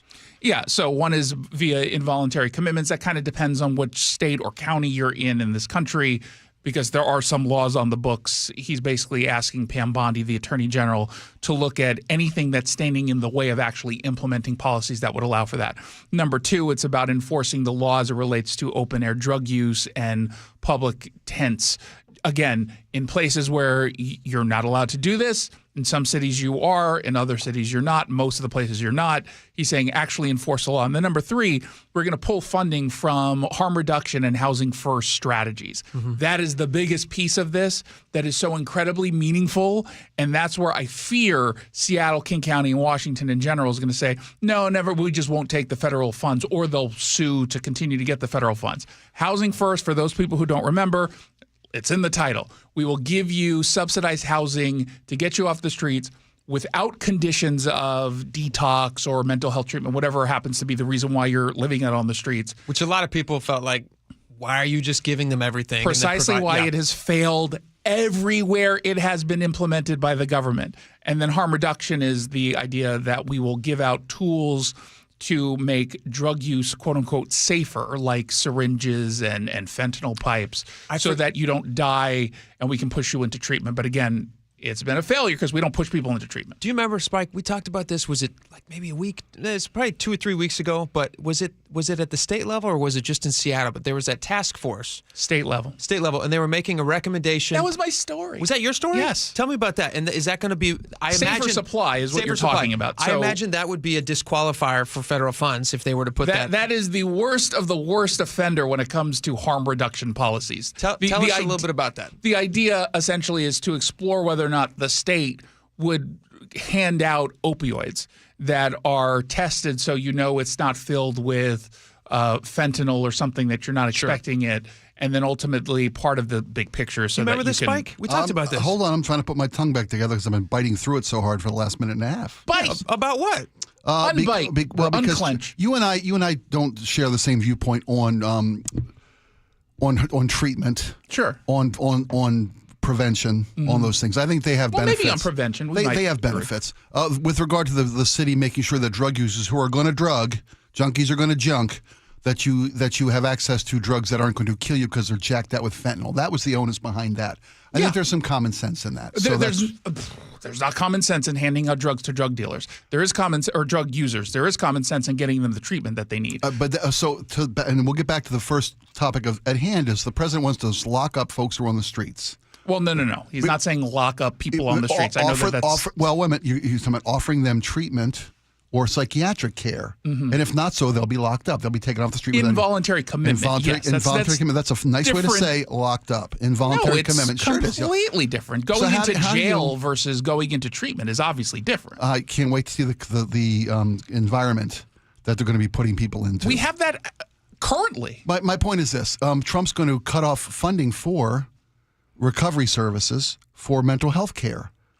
So how do you? That's not true. You just said he was. You just said that. I said harm reduction policies. That is not what you're talking about. That's different. Okay. And to be clear, there are certain groups out there, organizations, not at the government level locally, that are providing this kind of treatment that doesn't allow for the continued use of drugs, or in cases where there's housing, for example, that's provided with some rules. Right. Like, let's say you relapse. I'm with you. They're not kicking you out, and you're not losing funding to that. They're specifically talking about, and we covered this a few months ago when I went down in Seattle to the public health office and got my little weekend party kit filled with fentanyl supplies, fentanyl smoking supplies. Do you still have a picture of that on your X page? Sure. It's there somewhere. You haven't used that kit yet? You still have that kit intact? Good for you. I'm still waiting for the right party. You also need a friend to tie you off. Do they connect people? Will they connect people to tie you off? They do have a fentanyl Tinder. You swipe nice. right, someone who wants to watch you get high. That's so sweet. What a wonderful thing it is to live in the city of Seattle. I think it's wonderful that the president has the intent of cleaning up the streets, because it does nobody any good to let them live on the streets, let them pursue their drug policies. I get that. I just want to make sure that when we are clearing the streets of the eyesores and the public health nuisance and the safety nuisance and the detriment to the society that's living on the streets, the president's going to make sure that's a priority, then make sure also that people have access to, and I think federal funding supporting access to care. And that's, to be clear, what this does. It does provide funding specifically to those services. They're saying we're diverting the funding from the organizations or the agencies that are handing out the fentanyl pipes and instead giving them to the detox centers, which we all we do acknowledge we need more of. Can I say that I wish you worked for this administration? I really do, because his messaging is just been better? trying to get me out of this building for the longest time. Your messaging is so much better than they're doing. I know you're a man with a heart and compassion and common sense based ideas. I don't know that's always the case in this administration. Well, it's certainly true. I am brilliant and a master communicator. I'm not trying to butter you up. I will also suggest that some of the framing from the media on what this administration is doing twists what he's saying and what he does. Like, if you were to read this executive order, I don't think you'd find a whole lot of objectionable communication in the executive order itself. Yeah. I'll read the executive order. And frankly, in some of the people who are speaking, I mean, again, you talk to the audience that you're talking to, so you're going to switch up the language a little bit. But overall, I think, especially Pam Bondi on this has been, I actually think, pretty strong. And so have the spokespeople. Let's move on to one more topic I want to chat about really fast, because can we hold you over for one more topic? Sure. Well, no, we got time. We can get into this. It's not our time I'm worried about. It's his time. He's a busy guy. That's what I'm saying. Yeah. So California, there's a new study out from the National Bureau of Economic Research that shows that California's 2023 minimum wage hike, which, do you guys remember that one? They had $16 an hour for minimum wage, and then Gavin Newsom, with the stroke of a pen, turned it into $20 an hour. They now estimate that that's going to cost around 18,000 jobs. And we have recently done similar things here in Washington. I mean, you look at, I'm trying to remember specifically which areas. SeaTac, I believe, did this. SeaTac has isn't there's over $21 I think it's an hour? 21 and change. 21.60 Various little municipalities like have taken upon themselves to give what they feel is living wage. Seattle one recently got rid of the tip wage. Do you think that we're going to see something similar here in Washington State because California has had a little more time to see the after effects of this. There's been a couple of studies that looked into it. Initially, Gavin Newsom's team was like, no, look at it, worked really well, but they were only going on numbers. They're lying if they're telling you that it's going well. You can. Well, they were showing half a year's numbers out, and then there's another the real article I'm reading from the National Bureau of Economic Research. They've done, since it went into effect up until now, they've said, all right, here's actually how many jobs are just disappeared. They're just not coming back. People are just figuring out how to do with less because it's so expensive to employ people. There are a number of impacts, and all you have to do is go back about a decade to Seattle minimum wage 15 now, and folks said all these things were going to happen, and almost all of them ended up happening. The best argument you can make negatively. Yeah. The best argument you can make is we don't have enough data. It's going to depend on the economic conditions, which is certainly true. But what you generally see is someone who is currently at a place in their career where they just don't have that level of skill to justify whatever the minimum wage happens to be. They traditionally either lose their job, they see hours cut, and then ultimately you get someone who's above that skill level taking on more of the responsibilities because you just can't handle both of those people. You're going to have to just pick one that you end up paying, especially when economically things are not doing as well as you would like them to do. At the other hand, you also have people who are younger who are looking for their first-time jobs, including like high school students. They're not getting hired. You're not paying a high school kid who has no experience whatsoever $20 when that's what you have to pay someone who has some skill levels, but still not really worth what it is they're making. And then, of course, the wage, I can't remember the economic term, but the reality is you have to raise someone up. Let's say you currently make $24 versus someone who's making $15. Sure. Well, the 15 person gets raised to 20. Yeah, the the $24 doesn't wait, go what? anywhere. It's that wage impact between the two that also causes an issue, because now the $24 person is like, you just gave that dude, didn't do anything, Just a walk off $5 the raise. street. I've been doing all this. Like, You're I've not been gonna here give for me 5 anything? years. Why aren't I getting a raise? Do you guys remember your first jobs and what your wage was at the time? Do you remember your very first, like? It was a minimum wage job in Los Angeles, so I think at the time, $8.50, $9, something like that. Yeah. I can't remember what it was, but I remember the first job. What was the first job? Yeah, I was a screener for a radio station. Oh, were you really? KLSX in Los Angeles. Right from the very beginning. Right. For all but 6 months of my life, I've always held a radio job.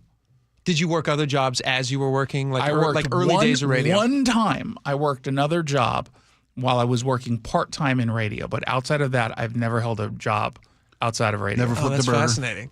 Never flipped a burger. Never bagged a grocer. Nope. Okay. Oh man, I've done all. You've done everything. I've done You every. failed at almost every single other job, haven't you? Crazy job. You really have. My very first job, the first job I actually got a real paycheck for, even though it was under the table.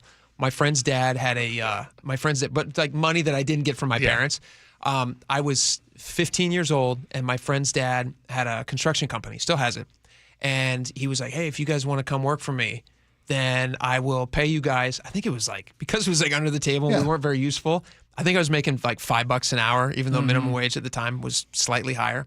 And my job was to climb underneath houses. They used to do a lot of like, excavation under the houses to do structural work.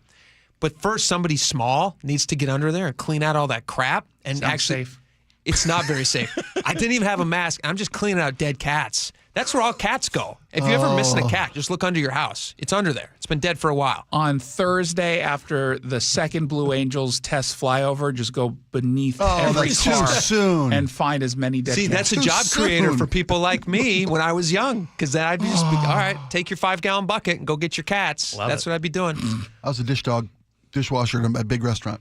Oh, yeah? Yeah, my first job, minimum wage. How long before you figured out you need to wear gloves washing those dishes? No, Phew, that didn't take long. Yeah. At first, I spent half it was a summer job at the beach, and I spent half the summer washing dishes, and I realized quickly that I wanted to be in food prep.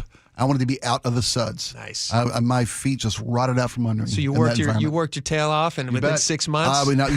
Those spick and span. I'm talking about soup crocks clean of any cheese residue. I'm talking a guy who knew how to get out of his work past his station. That was my second job. Was working at a burger stand. Yeah. Where dish dog, pots and pans. Is that a term? I've never heard dish dog before. That's what we called them. I'd never heard dish dog, but it completely makes sense. Yeah, we were monsters. Of a the burger kitchen. place up near where I grew up, and you start on dishes and you work your way up. I eventually worked my way up to milkshakes. Oh, you're a dreamer. Ooh.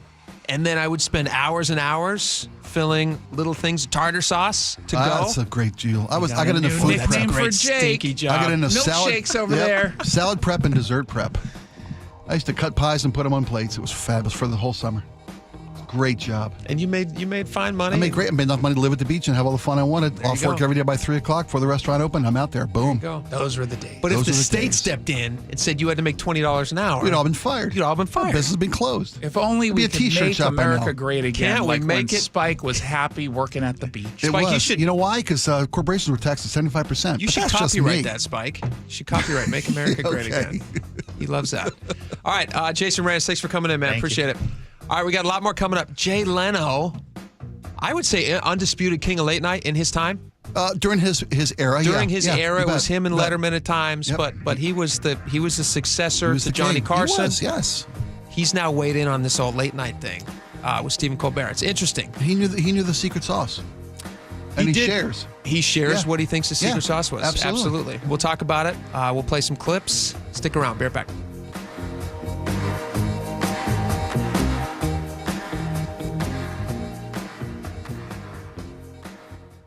This hour is brought to you by Insulation Northwest. Why'd I go to the doctor? One day at the firehouse, I was so lightheaded I could barely stand. Even my crew noticed. Getting checked out was the right call.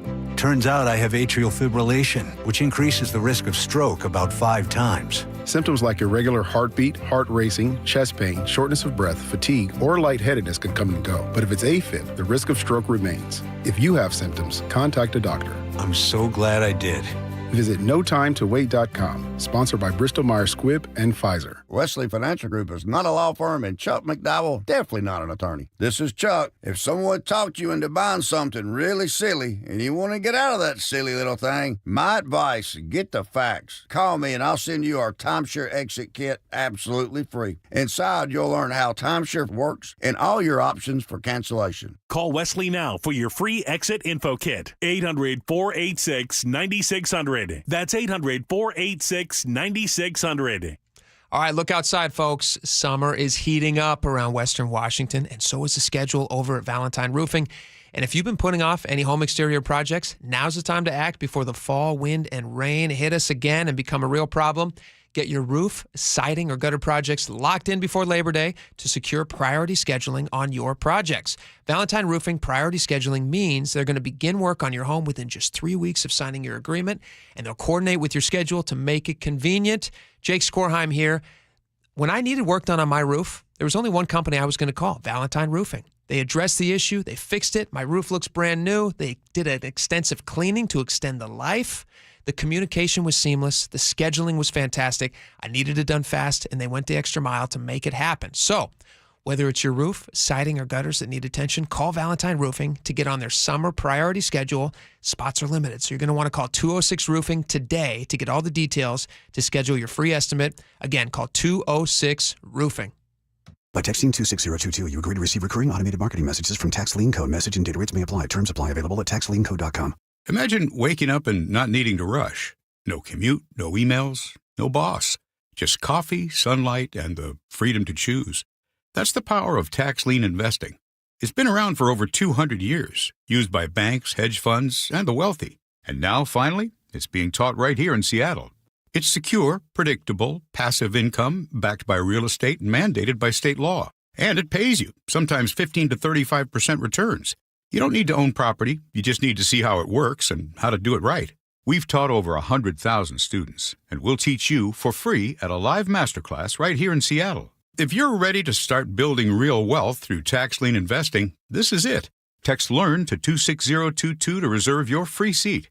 That's LEARN to 26022. But hurry, seats are limited. Text LEARN to 26022. A couple years ago, I was in the bathroom at the airport when I dropped my smartphone in the toilet. Not smart. I was multitasking when I should have been focused on the job at hand. Embarrassing, but I'm not alone. According to Google, 7 million other multitaskers accidentally dropped their phones into the bowl last year. A gentle reminder that right now you can get yourself a brand new Samsung Galaxy A36 absolutely free with a $35 plan from Pure Talk.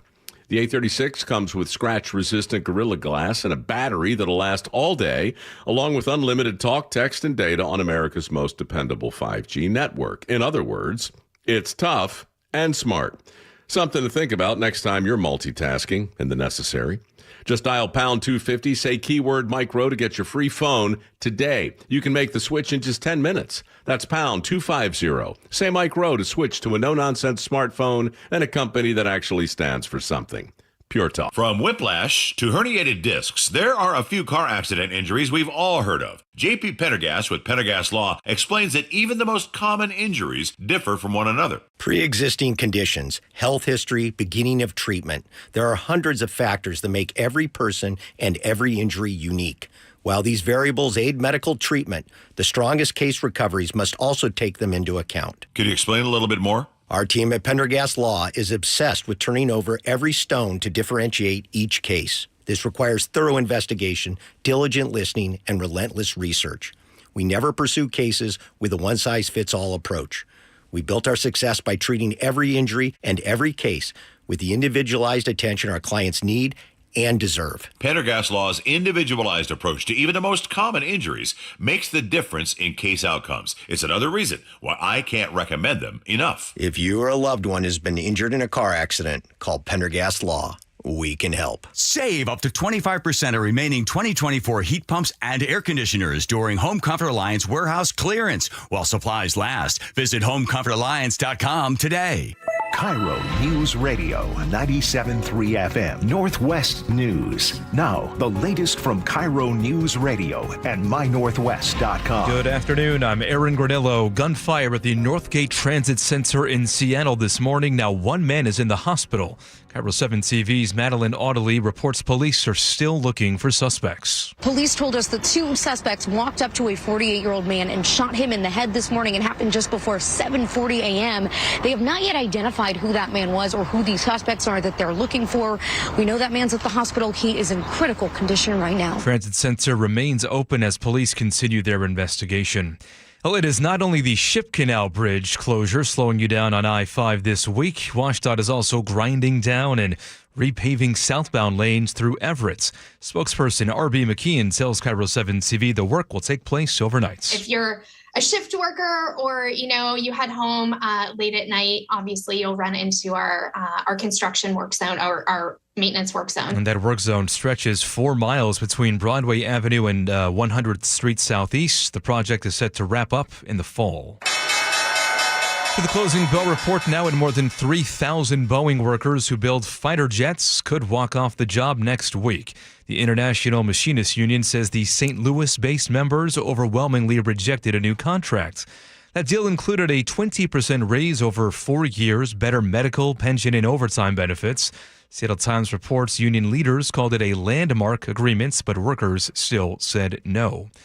2 types of ham salad sold in our states are now under a health alert. USDA says they might be contaminated with listeria. Reese's Fine Foods now flagging 2 of those products, one sold in 12-ounce tubs. The other is a 5-pound tub from Molly's Kitchen. Both have sell-by dates around the end of August. On the close today on Wall Street, mixed results. The Dow lost 64, S&P up just a fraction, NASDAQ gained 70 points. Now to the Beacon Plumbing Traffic Desk. This report is brought to you by KIRO News Radio.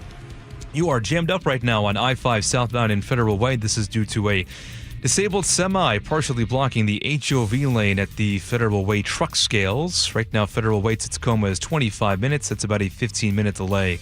All clear now in Renton, where a crash was blocking the right lane at southbound 167 at 405.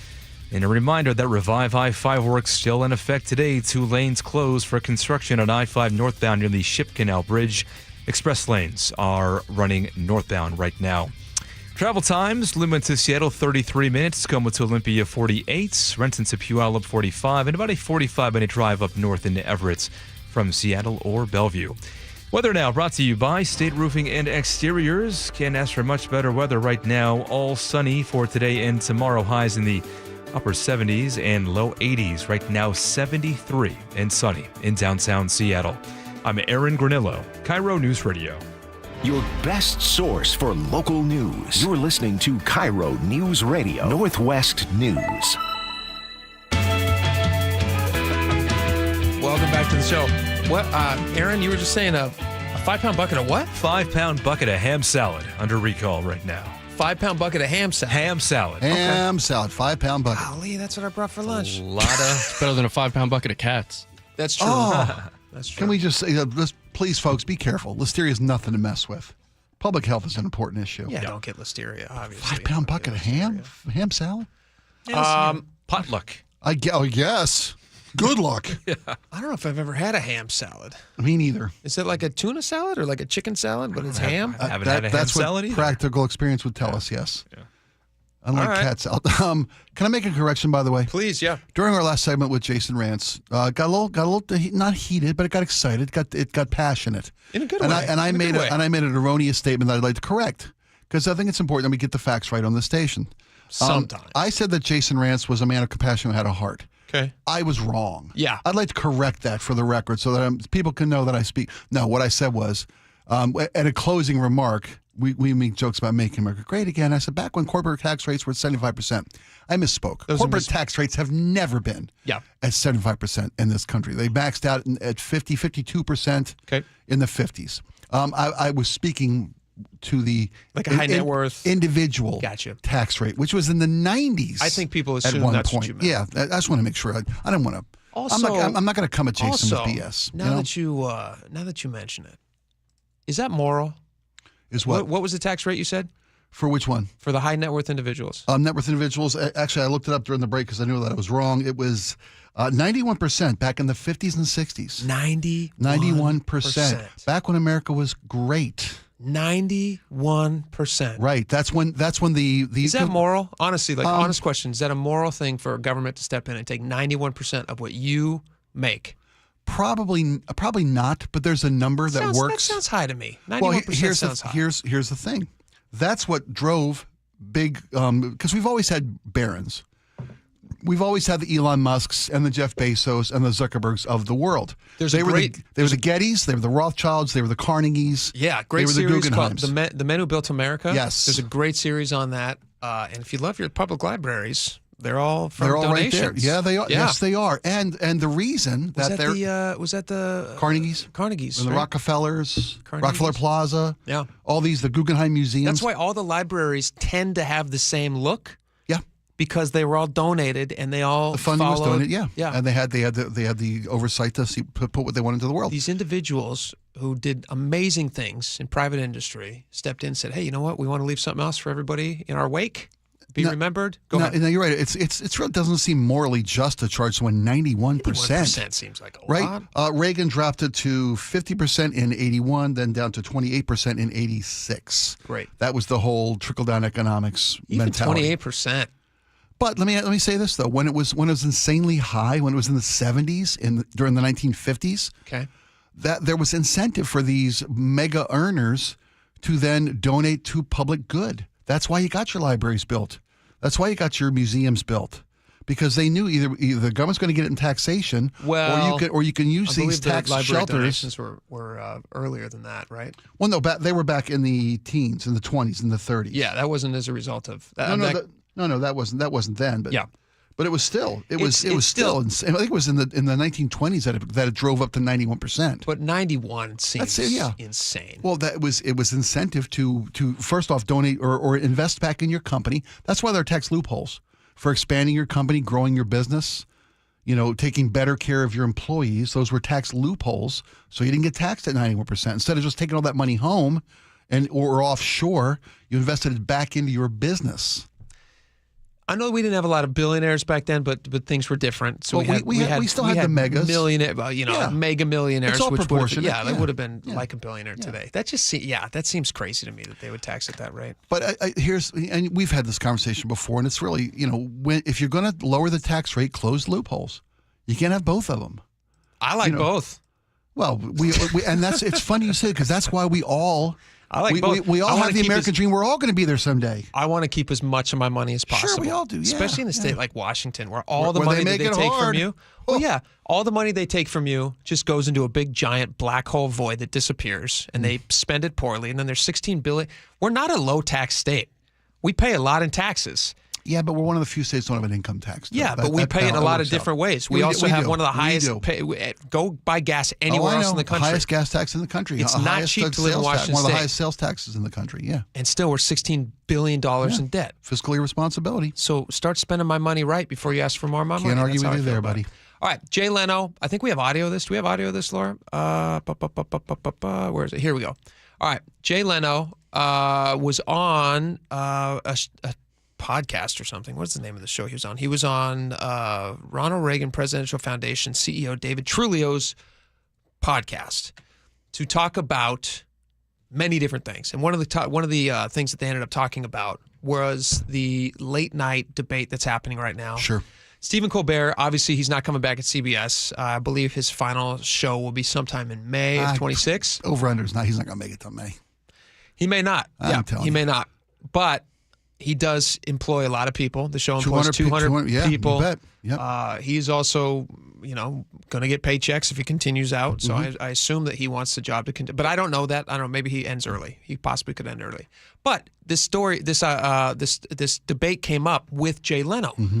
What do you think about the fact that these late night shows have gotten pretty political. I mean, Stephen Colbert is undeniably political show. Agree or disagree, they become undeniably politically. And Jay Leno, you got to remember the time, the context of when he came up in TV is also different because he really was. I mean, he was the successor to Johnny Carson, still in an era where it was pre-internet when Jay Leno got started, and we're kind of part of that big three where there wasn't a lot of other late night options. No, so the landscape has changed a ton with late night TV. Yeah.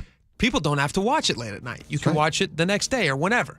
All right. I want to play this clip when we come back. Yeah, and I apologize. We got into the whole taxation. No, it's interesting. I felt because I had made a mistake and spoke misinformation. It was worth correcting. That's what this show's about. Yeah, Having fun conversations.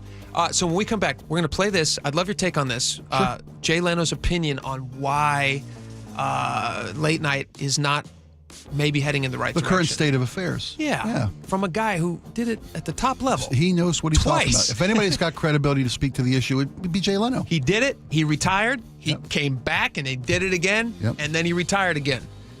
So, all right, we're going to play this clip next. So stick around for that. We'll be right back.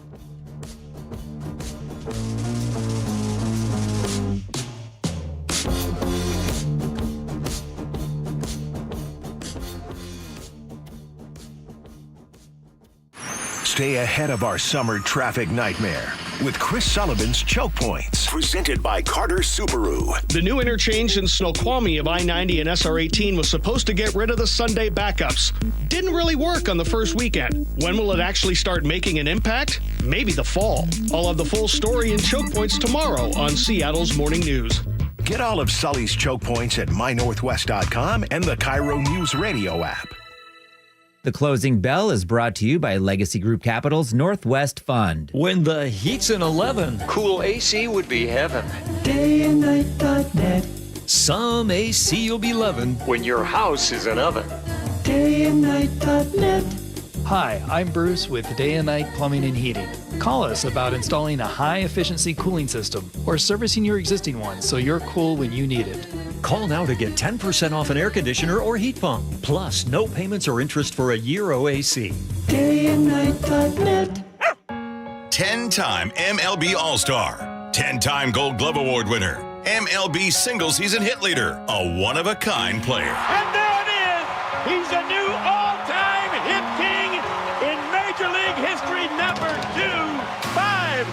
Head to T-Mobile Park in August as the Mariners celebrate Ichiro's induction into the National Baseball Hall of Fame. The festivities kick off with a 3-day Ichiro Hall of Fame Funko Pop giveaway, Tuesday, August 5th through Thursday, August 7th. On Friday, August 8th, arrive early to score a 2004 Ichiro jersey like the one he wore when he broke the MLB single-season hit record. Saturday, August 9th, will feature Ichiro's pregame number retirement ceremony, and the first 20,000 fans on Sunday the 10th will take home a replica of his Cooperstown plaque. It's going to be legendary. On a tremendous throw by Ichiro. He threw something out of Star Wars. Get your tickets at mariners.com/Ichiro.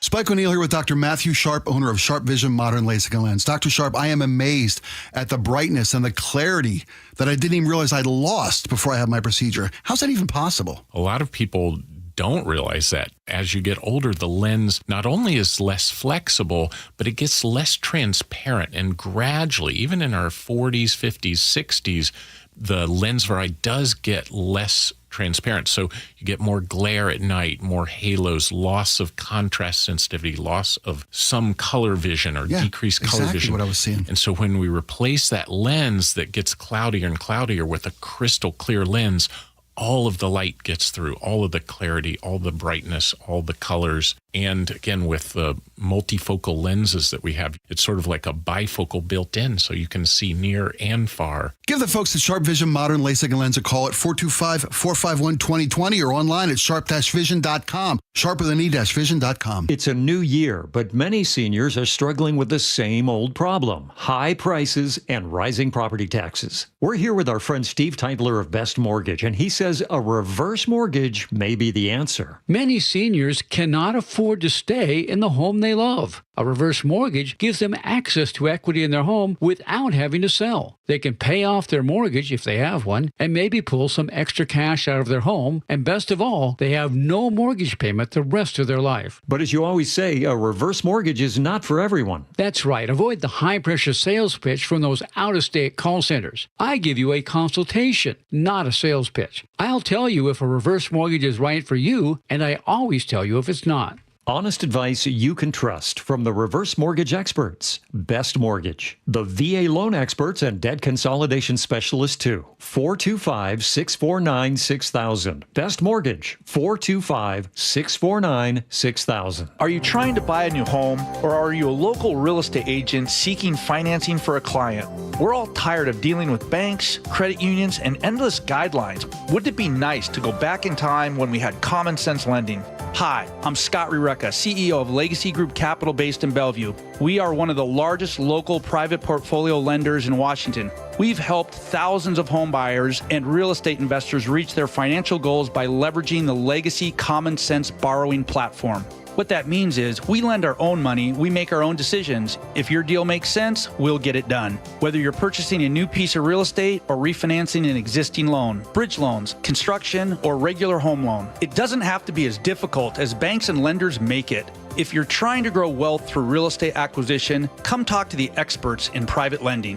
Call 425-635-4700 or LegacyG.com. Legacy Group Capital, your common sense lender. LegacyG.com. Progressive Insurance, with insurance for cars, home, boat, motorcycles, RVs, and commercial vehicles at 1-800-PROGRESSIVE and Progressive.com. Over 400 tariff-free new Kias are available now at Kia of Everett with easy lease and financing options. Experience simple, easy, fun at Kia of Everett today. Want to see the Seahawks take on the Raiders at the preseason home opener August 7th? KIRO Newsradio is giving away 4 tickets. Just listen to Seattle's morning news all week from 6 to 9 for the daily code word. Then open the KIRO Radio News app, tap the Win tab, and enter. You can enter once a day from July 23rd through 28th to boost your chances. Full details at mynorthwest.com/win. We'll see you at the game.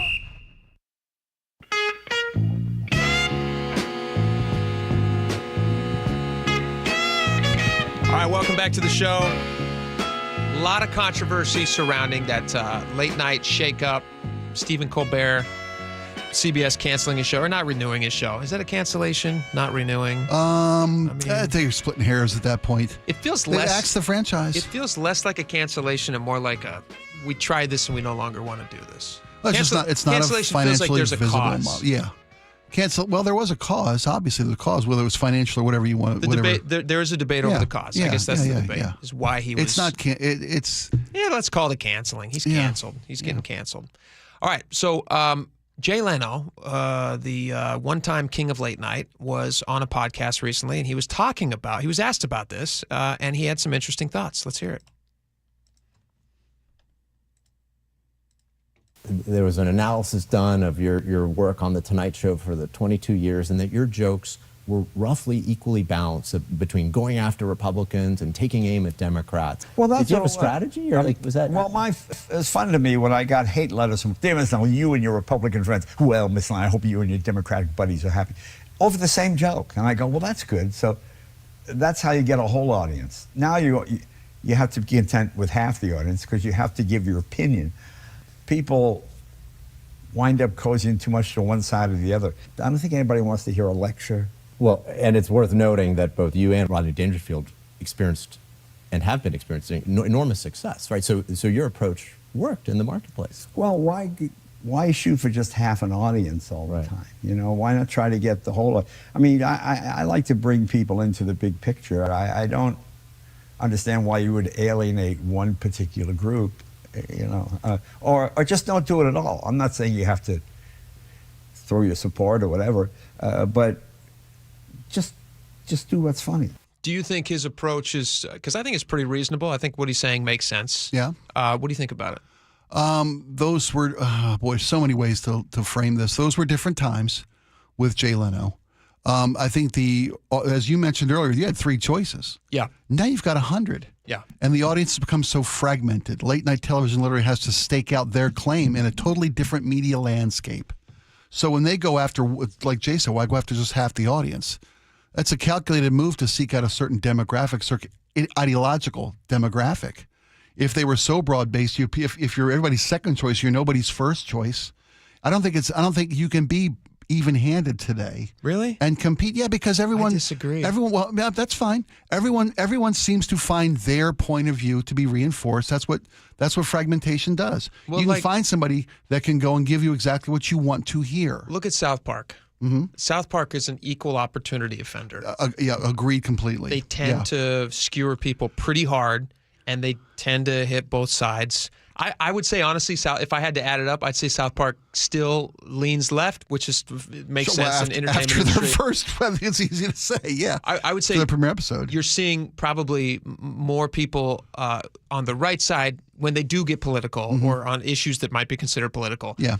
They probably make fun of those issues more than they do issues on the left. But they don't pull any punches on the left either. I mean, they certainly take their shots at people, like other presidents who aren't just Trump. They took shots at Biden. You bet they did. So I think I don't think Stephen Colbert should not have not made political jokes. I think Jay Leno, it sounds like he was like, all right, if I'm going to make a political joke about one side, I got to make a political joke about the other side. He always went down straight down the middle of the course. And there's genius in knowing that you're going after a complete audience and equally offending both sides. So I think maybe if Colbert had, and again, the landscape changed so much, people started, it's different watching behaviors, like you said. Yeah. Would that have made a huge difference? I don't know. I think at the end of the day, you got to be at least funny to everybody as much as you possibly can. Even people on the right would laugh at a funny joke if it was extra funny, even if it was about somebody they don't like. But can I play you a clip from Johnny Carson that I've always found interesting? Absolutely. He was asked about why he doesn't do any politics on his show. Did you watch Carson? Oh, come on. That's my era. The guy. I would literally, I swear to you, my parents moved our living room configuration because the way my living room was set up in our house, I could sneak down the stairs and watch TV. Oh, funny. Without them seeing you? After I'd been, so I could catch Johnny Carson's monologue at a very early age. My dad turned the entire living room around, put the TV right below the stairs, so if he's watched TV, he can look up and just glance up and see us trying to sneak downstairs. That's so great. Great. So yes. Sometimes my wife and I, when the kids are all in bed, although it wouldn't matter if they were awake because he's not going to do anything offensive, but we'll go on YouTube and just watch old Carson bits. He's brilliant. They're brilliant, and they're timeless, and they're still super funny. Yep. And anyway, he was asked about why he doesn't do politics on his show, and I thought he had a really great explanation. And obviously, this guy was the king of late night. He was averaging at one time, and again, this is different era. He had a couple choices is all. He had a couple choices, but still, imagine getting 50 million viewers a night. And his show was making $50 to $100 million each year. Yeah. That's what his show was making, as opposed to Colbert, who there was reports he was losing $40 million a year. But this is Carson's advice. Do you get sensitive about the fact that people say he'll never take a serious controversy? Well, I have an answer to that. I said, now, tell me the last time that Jack Benny, Red Skelton, any comedian, used his show to do serious issues. That's not what I'm there for. Can't they see that? But you're not. Why do they think that just because you have a Tonight Show that you must deal in serious issues? That's a danger. It's a real danger. Once you start that, you start to get that self-important feeling that what you say has great import. And strangely enough, you could use that show as a forum. You could sway people, and I don't think you should as an entertainer. Isn't that feel so refreshing to hear that? It does. And I think it's interesting because the point of that show, and maybe this is the reason that people stop watching late night.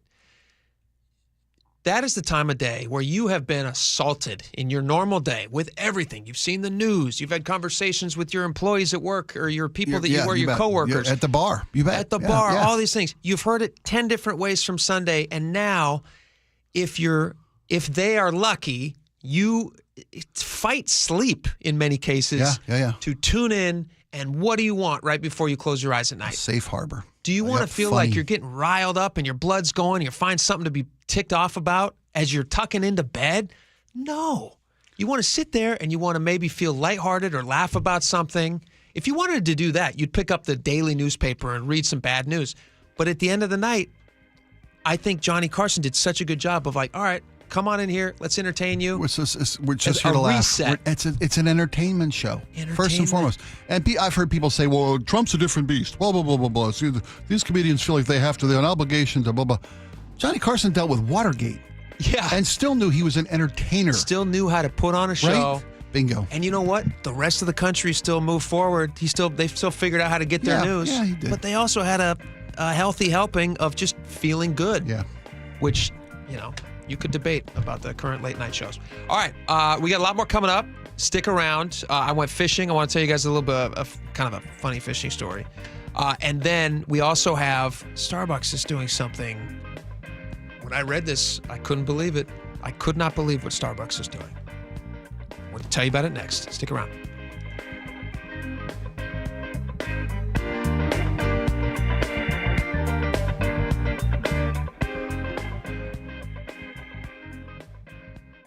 With Clear Choice dental implants, one day can make the difference between hiding your smile and saying cheese. Thanks to our dental implant experts, our one-day teeth transformation culminates in your Clear Choice Day, the day when you start loving your smile again. Visit clearchoice.com or call 888-SMILE-05 to schedule your free consultation today. And let us help Seattle start smiling again. Majority qualify for same-day dental implants after doctor recommendation. Offices owned by Dr. Alfonso Pinheiro. Good afternoon. I'm Aaron Granillo. Your best source for local news. Newly released police video shows the arrest of a 17-year-old. KIRO Newsradio. Hartley Wilcox here from Wilcox Family Farms. It's been fun meeting people at our recent egg demo events. I'm often asked, what do the hens eat? Well, Wilcox hens eat natural grains, seeds, and grass. They forage for worms and bugs, and their diet is free from pesticides and fertilizers. For fresh local eggs, look for Wilcox eggs at Safeway, Town & Country Markets, or Amazon Fresh. Wilcox Family Farms, locally fresh since 1909. Did you know that nearly half the homes in Western Washington are not properly insulated or not insulated at all? That may be the reason why your home is way too hot in the summer and way too cold in the winter. It may also be the reason that your energy bills are sky high. Right now, Insulation Northwest is offering a free inspection of your home's insulation. This is a $199 value and it's absolutely free, no obligation. Just call today and Insulation Northwest will arrange a time that works with your schedule. We'll perform a thorough exam of your home's insulation and give you the advice you need to start saving thousands. Everyone who calls today will also receive a free infrared screening of your home using the latest technology. This will help reveal any hidden flaws in your home's protective energy blanket. What do you have to lose? It only takes about an hour and it's absolutely free. Call Insulation Northwest today, the real insulation company. InsulationNorthwest.com. By texting 26022, you agree to receive recurring automated marketing messages from Tax Lien Code. Message and data rates may apply. Terms apply. Available at taxliencode.com. Imagine waking up and not needing to rush. No commute, no emails, no boss. Just coffee, sunlight, and the freedom to choose. That's the power of tax lien investing. It's been around for over 200 years, used by banks, hedge funds, and the wealthy. And now, finally, it's being taught right here in Seattle. It's secure, predictable, passive income backed by real estate and mandated by state law. And it pays you, sometimes 15 to 35% returns. You don't need to own property. You just need to see how it works and how to do it right. We've taught over 100,000 students, and we'll teach you for free at a live masterclass right here in Seattle. If you're ready to start building real wealth through tax lien investing, this is it. Text LEARN to 26022 to reserve your free seat. That's LEARN to 26022. But hurry, seats are limited. Text LEARN to 26022. Hey golf fans, Jordan Babineau here. Get ready for an unforgettable weekend at the 2025 Boeing Classic. Come see Masters champions and Hall of Fame golfers battle it out at the club at Snoqualmie Ridge, August 8th through the 10th. Bring the whole family and check out Seahawks Village, packed with fun for all ages. Plus, celebrate 20 years of the Boeing Classic, supporting the Benaroya Research Institute at Virginia Mason Franciscan Health. It's more than just golf. It's an experience you won't want to miss. August 8th through the 10th. Tickets start at just $20 and kids get in free. Visit blowingclassic.com for more. Your best source for local news. KIRO Newsradio, KIRO FM and HD1, Tacoma, Seattle, Northwest News. This is CBS News on the Hour, sponsored by Progressive Insurance. I'm Cammie McCormick. It is dangerously hot in much of the country again. Honestly, I feel like as a child, the heat is not the same as it is now. It feels like it's on a completely different level. That woman in New Orleans, records are being set in places like Florida, a lot of it having to do with the extreme humidity. CBS's Jim Krasula reports. Nearly 190 million Americans, more than half of the nation's population, are under heat alerts today. Scott Martyr is with the American Red Cross in Baltimore. Extreme heat kills more people in the United States than any other natural disaster. Obviously, staying in air conditioning helps. But if you don't have air conditioning, go to a shopping mall or a library or a cooling center. Tampa, Florida hit 100 degrees Sunday for the first time since they started keeping weather records there more than 130 years ago. Jim Krasula, CBS News. Dozens of people were killed in Gaza today, and aid delivery was chaotic, even as Israel paused its military operations for several hours to allow more aid in. Kate Phillips-Barrasso is with Mercy Corps. Catastrophic is the right word, with zero exaggeration to describe the situation. I think this is probably one of the most extreme situations that I've worked on in 20 years of humanitarian assistance. The UN says some aid trucks are being unloaded by crowds before they reach their destinations. President Trump in Scotland called for more Gaza aid. He also shortened the deadline for Vladimir Putin to end the war in Ukraine. I'm going to make a new deadline of about 10 or 12 days from today. There's no reason in waiting. Trump's trade deal with the European Union raises tariffs on most European goods to 15%. Analyst Javier David says we're likely to feel that in the wallet. For consumers, you're going to see higher prices, but relatively stable ones on things like wine, cheese, some retail, bed sheets, and IKEA. How much time are you spending online? CBS News correspondent Matt Piper on the latest research. A new poll from the telecommunications company Optimum finds Americans spend nearly half their day online.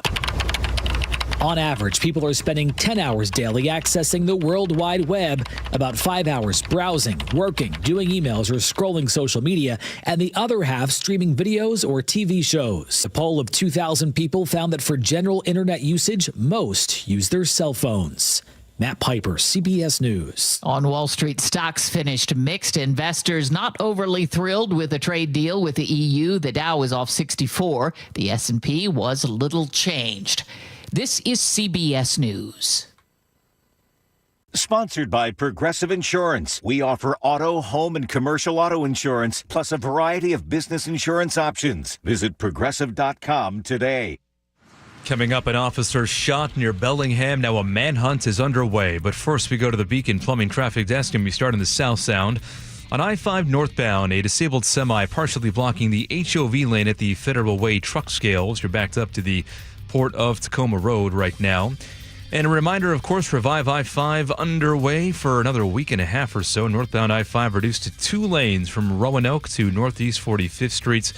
Not terribly slowing you down right now, as the northbound express lanes are open 24 hours a day right now. Looking at about a 30 to 40-minute drive now from Seattle into Linwood, about a 50-minute drive total from Seattle to Everett. Heading the other way, a 34-minute drive from Linwood to Seattle. Tacoma to Olympia right now, 50 minutes with those JBLM slowdowns still in effect. Bellevue to Renton, 30 minutes, and Renton to Puyallup, about 50-minute drive. This report brought to you by KIRO News Radio. KIRO News Radio, 97.3 FM, Northwest News. Now, the latest from KIRO News Radio and mynorthwest.com. Good afternoon. I'm Aaron Granello. A Lummi Nation police officer has undergone surgery after being shot multiple times. KIRO 7 TV's Lindsay Sheldon reports a driver opened fire during a traffic stop early this morning. And right now, police are still searching for that shooter. This all happened on North Red River Road on the Lummi Reservation. The Whatcom County Sheriff's Office tells us that a car drove off the road and into a ditch, and when the officer approached it, the driver started shooting. And in a statement this morning, the Whatcom County Sheriff said, quote, "We are working diligently to investigate this incident to help ensure that justice is served." Sheriff is giving an update on that investigation this hour. Meantime, another manhunt is underway in Seattle after a shooting at the Northgate Transit Center. Detective Brian Pritchard tells us officers were called there around 7:40 this morning. Officers arrived and found a 48-year-old male, gunshot wound to the head. Officers treated that victim, and he was transported to Harborview Medical Center. Critical. Police are looking for 2 suspects who took off in a car. KIRO News Radio's Heather Bosch now with some encouraging news about crime. I'm Heather Bosch. Crime is down in Washington state. That assessment from the Washington Association of Sheriffs and Police Chiefs. It found the murder rate, though still higher than pre-pandemic levels, dropped by nearly 19% between 2023 and 2024. Other violent and property crimes decreased too. But drug and firearms violations, categorized as crimes against society, those increased 31%. Seattle City Council filled a vacancy today, appointing Deborah Juarez to fill the District 5 seats. She was sworn in and thanked the other 5 candidates. I know it was really nerve-wracking and difficult, and I enjoyed meeting each and every one of you. Now, this is a familiar post for Juarez, who was first elected in 2015 to represent the district that covers North Seattle. She's filling in for Kathy Moore, who stepped down for health and personal reasons. Juarez will serve until the election in November of next year. Weather forecast now brought to you by State Roofing and Exteriors. Forecast looking lovely for today, mostly sunny today and tomorrow with some warmer weather, highs topping out in the low 80s. Right now, 75 and sunny in downtown Seattle. I'm Aaron Granillo, KIRO News Radio. Your best source for local news, serving Western Washington and the world with a KIRO Newsradio app. Always streaming live on your smart speakers. You're listening to KIRO News Radio, Northwest News. It's the all-new Jake and Spike Show on KIRO News Radio. Welcome back to the show. 2 hours down, 1 hour to go. If you guys have not listened to the entire show, shame. Shame on you. Download the podcast. You don't have to miss a second of it. You can get that for free. It's great. You're going to love it. Also, check us out on YouTube. It's a ton of fun. Just in the search bar on YouTube, search KIRO News Radio 97.3 FM. Jake and Spike Live is going to pop up. You can get on there. During the commercial breaks, we chit-chat with you guys in the chat feature, which is a lot of fun. You also get to know each other, which is also fun. You can text the show, 888-973-5476. What other ways can you guys stay in touch? All right, that's enough. Spike, we got a lot of stuff to get to that we'll talk about. Starbucks is doing something I think it's kind of crazy. I don't understand it, but we'll get into it in just a second. But I was going to tell you, can I tell you a quick fishing story? I would love to hear about you and the boys. Just fun. Right? Me and the boys just having summer fun. Well, we talked about how summer of fun. How smart it was for Johnny Carson, for Jay Leno, to just know their place. And not that we don't tackle big, serious issues. We do. We talk about homelessness, drug issues, we talk about property tax, we talk about all the things that matter in your life. But there are moments, where we all need a little. It's summer. I would say also, if you were to poll the average listener to this show, they would probably say that we are closer to we focus more on, let's entertain these people than let's clearly monologue and preach to them. That's not what we're about here. All right, so. We've been getting into fishing lately. Mm-hmm. I have a 10, an 8, a 5, and I also have a 1-year-old, but he hasn't. He's pretty much bait still, right? Just he's still shove bait. On a hook, throw him in the water. Yeah, he's going after the big fish. His mom won't let him fish with us. But my 3 oldest are finally getting into fishing, which is a lot of fun. We just recently started, and up until 5 days ago, they hadn't caught any fish, and then Thursday, we fish at just this tiny little lake up in Snohomish, and fishing for like bluegill and just easy stuff off the dock. Sure. And so the fun part about this is to see the brotherly competition that these guys have. And again, 10, 8, and 5. And the 10 and the 8-year-old, they're great kids. I love them. They kind of pick on the 5-year-old. Sure. Totally natural thing Builds in life. Character. Tell you what, that 5-year-old, he's going to be a monster someday. You bet. And he's also going to have 20 years of being used to people like, giving him a hard time. You bet. He's going to be well equipped to deal with life struggles. But when you're 5 years old and your big brothers are, making fun and doing all the stuff the big brothers do, they love their little brother, but it's their job. It's their job to give younger brothers harder times. I'm a big brother. I have 2 younger brothers. Me and my brother Sam, we would always kind of give it to our youngest brother, Joey. Yeah. That's the kind of how getting them ready for the world, bud. Getting them ready for the world. So you're trying to raise these kids up. Yep. So we're out there fishing. And so on Thursday of last week, I run home from the show. I get home about 4 o'clock. We have the fishing stuff all ready to go. We throw it in the car, and me and the boys head down the lake, and we go fishing. And my 5-year-old catches his first fish. He catches a bluegill. Drives his older brothers crazy. Nice. They're so jealous and so angry. And so, in a fun way. Not very fun for them, but kind of fun. Fun for the 5-year-old because he's like feeling like he's crushing King of it. the world. So then Saturday, they're all hyped up, and we have just a tiny little taste of success. And so we figure out what these bluegills are eating is worms. Mm-hmm. And we were using some power bait and some other stuff that they weren't really biting on. And so we decide I send the kids out into the yard Saturday morning. They collect all the worms. They're just like digging, collecting worms. That's awesome. Then we head down to the lake, and we do more fishing. And my 2 older sons finally get some fish, and they catch, my oldest catches 2. My 8-year-old catches 3 little bluegills, just tiny. We keep them in a 5-gallon bucket until we toss them back at the end of before we head home. But my 5-year-old is sitting there, and I'll tell you what, he catches 7 fish, and he's just plucking them out. And the cockiness in his voice, it was the funniest thing, because he's just sitting there, and my oldest would be like, I got one. And then my 5-year-old is just like, I got another one. And like the smugness, I don't even know if 5-year-olds could sound smug, but just listening to him just rub it in their noses, because you can't argue results. 7? He caught 7. Wow. And at the end of the day, he's in the car. He goes, how many did you catch again? And he's like talking to my older son, and he goes, it was 2. And then my youngest is just like, or not youngest, but he's like, yeah, I got 7. And just to see him rub it in their faces, so fun. So yeah, it's a great time, and we're fishing a lot. And I don't know, we might even try to go again today. That's beautiful. It's just been great. Yeah, man, making memories. Can you get somebody film some of this? Some fishing? Yeah, we can film love fishing. you. If anybody wants to watch fishing. You got to. I want Smug. I want to see 5. Oh, I can film Smug. I want some Smug, man. Oh my gosh, that's it's the fantastic. funniest to watch him shoving. And again, it's a big win for him, because his older brothers beat him at everything. Well, they'll always be bigger, faster, stronger. Always. Always. Well, right? for the next 15 years, yeah. Fishing's the great equalizer, buddy. It's the the fish don't know that he's smaller. No. They don't know, and he's just like yanking them up. He's like, I got another one. Awesome. And just shoving it in his brothers' faces. It makes you feel good. That does. That makes you feel good about the future. Puts a smile on your face. Yep. All right, let's get into, before we get into this puppy thing, can we get into the Starbucks thing for a second? I saw this announcement on Starbucks website. I had a very different reaction to this than my wife did. I showed it to her over the weekend. I saw this on Starbucks Instagram. It said, secrets out. PSL is back, 826. Bottoms up. Now, if you don't know what all those abbreviations mean, PSL means pumpkin spice latte. Yeah. 826 is a date, obviously. So August 26th. Bottoms up.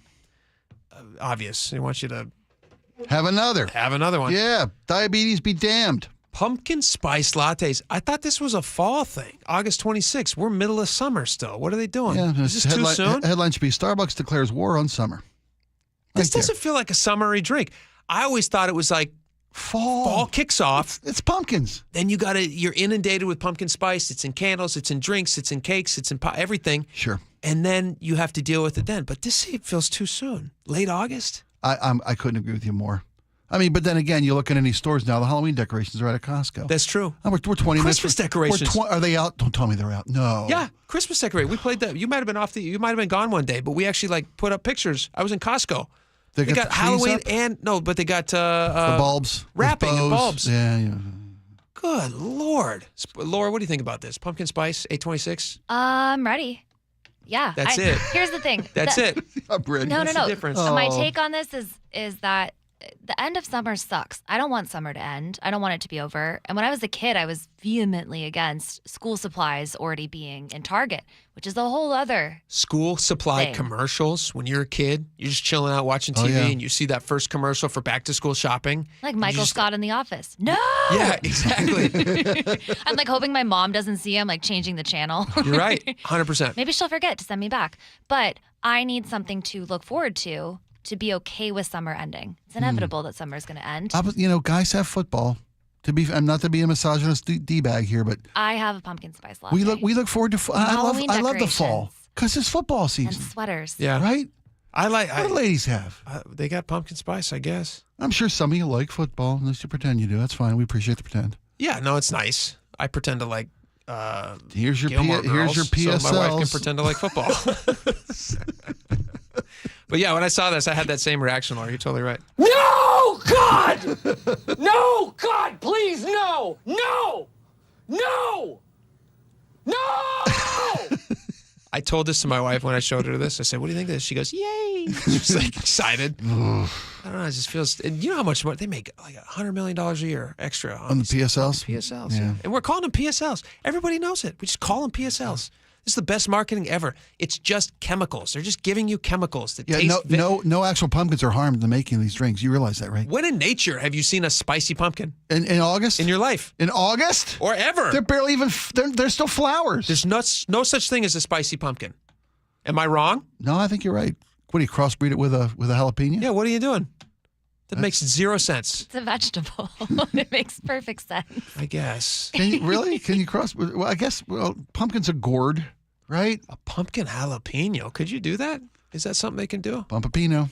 They do amazing things with science these days. Amazing things. I'm sure they could come up with one. Can you imagine though? You get your pumpkin spice latte, just like hot.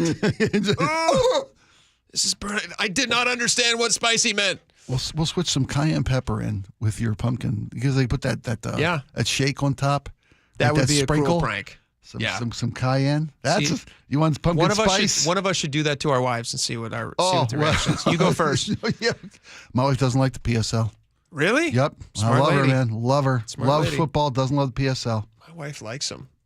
My That wife doesn't likes them. matter. She's how do I describe my wife? Carefully. Here's what we have recently. This should be a whole thing where I just like give you guys the trends that my wife is seeing on her algorithms and trying. He's trying these things. So she's recently started. I'm sure if you're listening to this and you have a wife, you probably are also seeing some of this. Sourdough bread. Are you guys seeing a lot of sourdough bread stuff? I don't look at my sourdough bread starters. Laura, are you making sourdough bread yet? It's hard. It's not easy. You're seeing it though? Yeah. Oh, I mean, I've been seeing it since COVID. Yeah. Yeah. I think that really kicked off the trend, right? So my wife is making sourdough bread. Weighted vests. Are you guys doing weighted vests? Laura, you're not doing weighted vests yet? What are like for running? Okay, you'll get there. You'll get there someday. I'm aware of the weighted vests. You're aware of the weighted walk around in weighted vests. Yeah, she just walks around with weighted vests. What's the benefit of a weighted vest? Nothing. It's a workout? Well, no, it's like it's the bare minimum of a workout, but you feel like you're working out. Okay, it's like putting a sack full of rocks if you're in the Marine Corps. Oh, I Army. have ankle weights. That's similar, right? Same thing. I'll like wear them on my wrists. Yeah, but a vest is fashionable. Yeah. But my wife will walk around in a weighted vest and says she's while making sourdough starters. And it's like I don't know if it's actually of any use. I have yet Good to for her. We're still waiting. I guess sourdough has to it's like a living thing. You have to feed it. So I'm still waiting for her to kill it and make it into a bread. But there's some of them are like tens of years old. Yeah. I would say hundreds, but then I'm like, I don't know. And you got to feed it. There's one in do you feed it San yeast? Francisco. Yeah, they have like a root thing of sourdough. It's yeast and it grows. Yeah. And you got to feed it. And if you don't, it's like a start for plants. I think you can put it in a cold space. I don't know if you can freeze it, but you can put it in the refrigerator enough to feed it as much. But if you sit it on the counter, you got to feed it all the time. I think you have to give it water. Talk Not to after it. night, after midnight. And you can do it while wearing a weighted vest, and somehow that helps. I don't know why. All right, really quick, we got to cover this puppy story. This is an update on this Narcan. You guys remember the Narcan puppy? Of course. Poor little drug-addicted dog. So sad.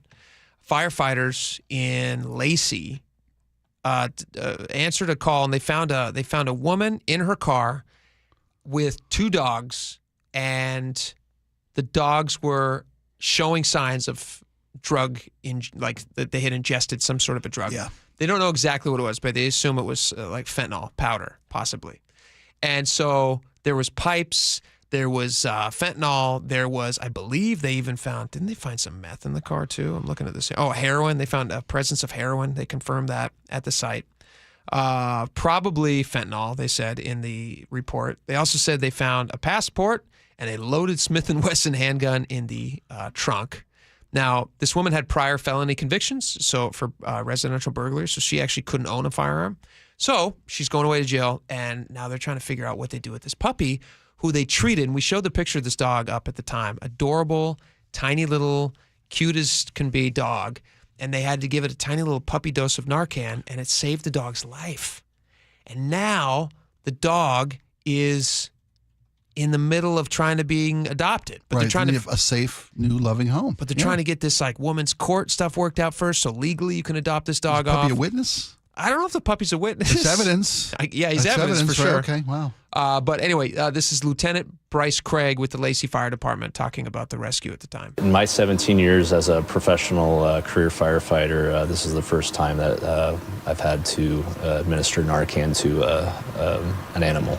I knew it was probably going to be beneficial to this puppy's life if we intervened and provided that treatment, even though it's not something that's very common.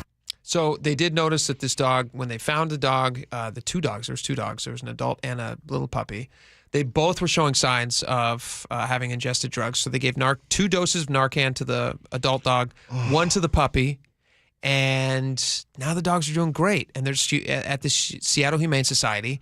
They named the puppy Espresso, which is an adorable name for an adorable little dog. And they said Espresso has been through a lot over the past week. He nearly died from a fentanyl overdose and had to be revived by Narcan. The shelter said at the time that Espresso will be available for adoption once legal matters are resolved. But Laura, we believe that somebody has already raised their hand and tried to adopt this dog. Their Instagram caption updated to say adoption pending. Okay. So yeah, on the pup. Yeah, I mean, What how about- could you? He's so cute. Super cute dog. What about? Oh, there he is right here. Oh my gosh. Yeah, look at that little monster. If you guys are not on YouTube, you got to get over there and look at this dog. What kind of a dog is that? Is that just a little perfect little angel? He's an angel puppy. Whatever he is, he's an angel puppy. Oh, look at him eating. Those are dog food, right? That's not poop. No, yeah, no. good. What about the senior dog or the full sized adult dog? I believe he's fine as well. Okay, because that's good. I mean, here's But the this thing. is this is love, this is the love, money shot. love. Look at this tiny I little know dog. he's adorable. I would adopt he's this dog in a star. second. I'd adopt the older one. Would you? Yeah, of course, because this is the guy that's going to get. He deserves the love and the care, and a safe, loving home.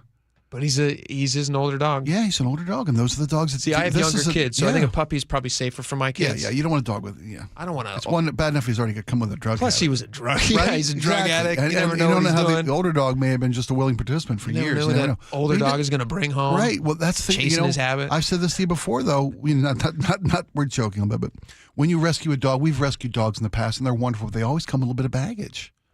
If you can get a puppy, you can train the dog. And it's not the dog's faults that they come with these conditions. Unless it these is. experiences. Unless the dog chose that way of life. Yeah, went down the wrong path. Work in the streets. You never know. No, we joke. We all deserve a safe, happy, loving home. Absolutely. Every dog. Yeah. This is the cutest dog I've ever seen. That's an adorable puppy. Adorable dog. By golly. All right. Very quickly before we take a quick commercial break here, more fire department vehicles have been stolen. This is the second one in a week, actually. This is South Snohomish County. They were out investigating a fire, and they had a big Ford F-150, beautiful red, clearly a fire truck. Mm-hmm. And the word fire written on the side is your first indicator. Said fire. Big it's a truck. Shield. Yeah, it's a fire truck. Yeah. It was stolen. Listen, quick hint to these fire departments: just take the keys out. I think there's Why a aren't they policy. taking the keys out? Well, last week the story was that someone stole like a ladder truck. Yeah. Right? And took it on a joyride, smashed it into a bunch of stuff. 14 different parked vehicles got smashed up by the fire truck in Everett. I believe the policy is that these trucks have to be running. It's like policy Just from like, a safety so they have quick perspective. action in case they need to move? I guess. This one, as a Ford F-150, it's not a dang hook and ladder. You got to leave the trucks running too. I mean, I get it when it's a big truck. And they're investigating a residential fire. It's not even like they were there pumping water. It wasn't a pump truck. Right, exactly. Just investigating the fire. So I don't understand why they can't take the keys out. I think that common sense solution you've offered here may be a thing to look into. Here's the crazy part. Just like in the pumper truck who hit 14 vehicles and then was abandoned and found. Yeah. No suspect. They don't even have a suspect. Do you think this is a serial fire truck person who just like dreamed all their life? They said someday I'm going to be a fireman, but they don't have what it takes. Like maybe they can't lift a person over the back, or maybe they can't, walk the line. Right. And so they're not going to be able to be a firefighter, but they still want to get inside that truck. Interesting. I think this might be more of a copycat. Possibly. Somebody who's once you've taken the big truck out, what the hell's a 150? Oh, you're right. Right? You're totally right. This is a copycat. Yeah. No, you're absolutely spot on, because you're not going to Listen, the thrill goes the other direction. Yeah. You're not going to be in a big pump truck and think to You get yourself, to fly in a Blue Angel. What do you want next? A glider? Please. no thanks. Please. Yeah, no thanks. We should solve this crime. I feel like this is a crime that we could solve. We solve these from time to time. This was up in Snohomish? Snohomish. Okay. Yeah, and the other one was up in Snohomish County too. Everett. These are my neck of the woods. These are my people. I should be solving these crimes. This is my neighborhood. This is Shoreline. That's where they found it. Yeah. They found the Okay. truck dumped in Shoreline. All righty. We need to start knocking on doors. Here's what we need to do. You and I need to walk around, knock on doors. We need to ask questions. Yes, we do. We need to bring our whatever kind of a hat a detective wears. Fedora. A fedora. Yeah. We need to just gumshoes, pound the Yeah, pavement. that's it. That's what it's going to take. We need to ask questions. Yep. We need to be amongst the people, and Yeah. we can solve this crime. Let's give it a shot. I'm Let's gonna do hang it. out. I'm gonna hang out on my local watering holes and see if anybody's just bragging. See if anybody's bragging I'll about do the same. running. I'll do the right? same. Come I'm gonna- keep your ears open. I'm going to go hang out at the local Right? bars. Yeah. I'm going to have a few drinks. Boy, how about that guy, huh? Doesn't that sound like fun? Anybody? Anybody? It's a great excuse. I'm going to just go down. Honey, it's research. Show Honey, research. I got to solve this crime. Yeah. I'm going to be at the Oxford I owe it just to, I having owe a it to the drink. community. I'll be at Daryl's on Aurora. Shout out. All right. Speaking of a good time, Chris Sullivan is going to join us next. We're going to talk lots of stuff. We're going to talk about traffic. We're also going to talk about AI and the Seahawks. He saw a very, very disturbing story. Very disturbing trend happening. We'll tell you about it next. Stick around.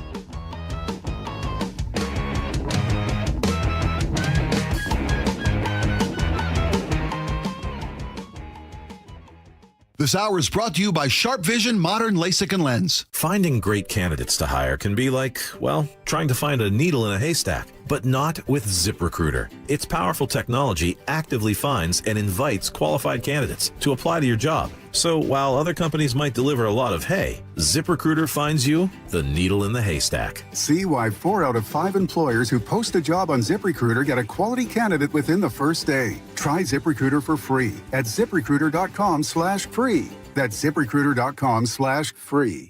This message comes from Viking, committed to exploring the world in comfort. Journey through the heart of Europe on an elegant Viking longship with thoughtful service, destination-focused dining, and cultural enrichment on board and on shore. With small ships that bring travelers closer to the destination, there's more time to explore. And every Viking voyage is all-inclusive, with no children and no casinos. Discover more at Viking.com. Summer can be the best time of the year, but if it's not feeling good in your house, if it's turning into an oven, some of the problems might be because you don't have enough insulation in your crawl space or attic. In fact, many homes in our region have damaged insulation or even none at all. Yeah, it's Mike Salk here, and you got to get somebody to check on it. That's why you call Crawl Pros. They'll come out and do a full corner-to-corner inspection of your crawl space and attic. And if it turns out that you've got a problem with your insulation, and maybe that's leading to bigger energy bills, guess what? Local utility companies have special incentives to help with the cost of getting your house properly insulated. In fact, if you're a PSC customer and your home was built before 1990, you could qualify to receive a rebate on up to 95% of the cost to get your attic properly insulated. Yep, 95%. Call Crawl Pros if you're worried about critters, mold, water damage, insulation issues, or anything else related to your crawl space or attic. Schedule a free corner-to-corner inspection at crawlpros.com. We're here with our friend Steve Teitler of Best Mortgage, the reverse mortgage expert. Steve, mortgage rates have been dropping this year. How could that help seniors struggling to stay in their homes? Lower mortgage rates means seniors can now get more money from their equity with a reverse mortgage. You can pay off your existing mortgage, have extra money to help with today's high cost of living, or believe it or not, you can even buy a home with a reverse mortgage. There are many uses, and best of all, you have no mortgage payments the rest of your life. But as you always say, a reverse mortgage is not for everyone. That's right. Avoid the high-pressure sales pitch from those out-of-state call centers. I give you a consultation, not a sales pitch. I'll tell you if a reverse mortgage is right for you, and I always tell you if it's not. Honest advice you can trust from the reverse mortgage experts. Best Mortgage, the VA loan experts and debt consolidation specialists too. 425-649-6000. Best Mortgage, 425-649-6000. Free consultations, no fee guarantees, 5-star reviews. JP Pendergast with Pendergast Law explains the importance of going beyond these familiar offerings. Accident victims want an attorney, Tom, that satisfies their needs. Someone who handles those needs with the highest degree of care. Pendergast Law offers the no-fee guarantees and free consultations, but these only scratch the surface. Okay, explain more. We make sure that every member of our team is genuinely passionate about helping others. Customer service and communication are our top priority. It's how we take care of our clients so they always feel one step ahead of the insurance companies. Our strong reputation for high standards provides comfort and confidence when it's needed most. Pendergast Law offers the free consultations, the no-fee guarantees, and of course, they are 5-star rated. But what really makes them different is their genuine passion for helping others. I can't recommend them enough. If you or a loved one has been injured in a car accident, call Pendergast Law. We can help. That's PendergastLaw.com. Comcast Business High Five Hotline. What's the state of your excitement? I signed my business up for the 5-year price lock guarantee, and I can't stop high-fiving people. High five! Okay, deep breath. You're in a good place. You signed your business up for 5 years of gig speed internet and advanced security, all on our ultra-reliable network. Gig speeds and advanced security? I'm so stoked. Yep, and you get it at a great rate that's locked in for 5 years. Woo! The high five is just your body's way of saying, I'm winning. So this is natural. High-fiving everyone you see in a state of business savings enthusiasm? Totally natural. Sweet! Thank you! Thank you! High five, everybody! High five! The Comcast Business 5-year price lock guarantee is back, but only for a limited time, so sign your business up today. High five! Comcast Business, powering possibilities. Ends 9/21/25 for new customers with qualifying bundle. Current customers may be eligible depending on services and area. Guaranteed rate applies to monthly service charge, excluding taxes and fees. Other restrictions apply. Nearly half the homes in Western Washington are not properly insulated or not insulated at all. Sound like your home? Then call for your free inspection. InsulationNorthwest.com. KIRO News Radio 97.3 FM Northwest News. Now, the latest from KIRO News Radio and mynorthwest.com. Good afternoon. I'm Aaron Granello. The Pierce County executive says he was stunned by recent comments made by the county sheriff, Keith Swank. Sheriff told KIRO News Radio's Gian Ursula that he recommends that people never take a field sobriety test. Reaction from Executive Ryan Mello. I'm stunned at a lot of things the sheriff says on his Twitter, publicly on radio shows and other news outlets. That the top law enforcement officer in Pierce County says that does not make us safer. Sheriff Swank called his statement smart and free legal advice. Snohomish County prosecutors say a 66-year-old man was stabbed to death over just a few dollars. Details from KIRO News Radio's Frank Lindsay. 2 men are now charged with murder after that deadly robbery outside Marysville's Northwest Baptist Church back in March.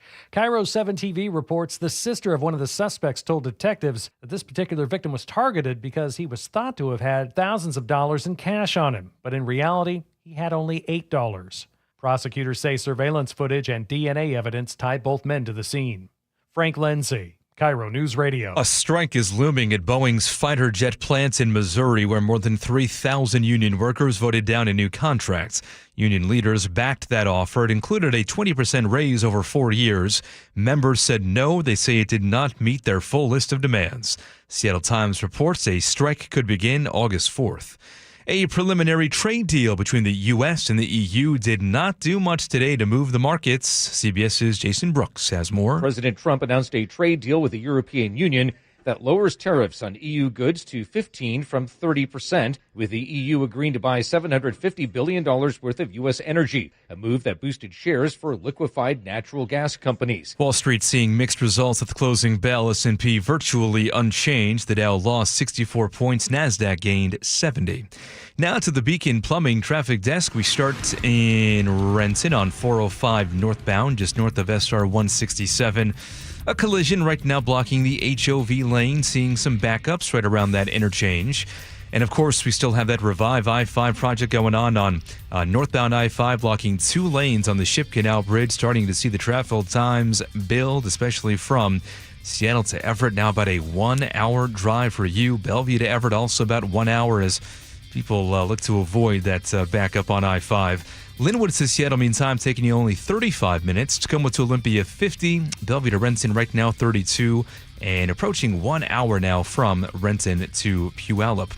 Weather now brought to you by State Roofing and Exteriors. Sunny skies today, highs the next couple of days. Staying in the low 80s. Right now looking at 77 in downtown Seattle. I'm Aaron Granillo, KIRO News Radio. Your best source for local news. You're listening to KIRO News Radio, Northwest News.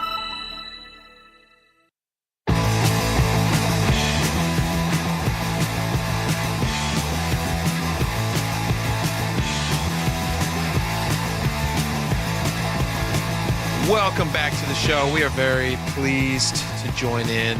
Actually, I have to say that. To have Chris Sullivan join us in the studio here. Chris, welcome back to the show. Yeah, it's good to be here. I'm happy to be here. Great to have you here. In my contract, I'm supposed to say it's great to be here. Okay, well, you fulfilled your deal. Thanks for coming in.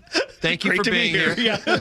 There's a couple reasons why I want to chat with you today. One, we're, 2 weeks now into the month of hell? Yep, this on is I-5. Day 6 of commuting, so second week of hell is underway. Can we say day 666? Not yet. I don't want to go. I don't want to go super nutty on this Fair yet. enough. I don't want to be hyperbolic. But yeah, we've got Okay. 2.5, almost 3 full weeks of this left to get through the weekend of August 15th through the 18th. Have you guys noticed? I feel like people are starting to understand it a little bit better. Yeah. I'm now learning. I get off at the same place because I drive in from North like you do.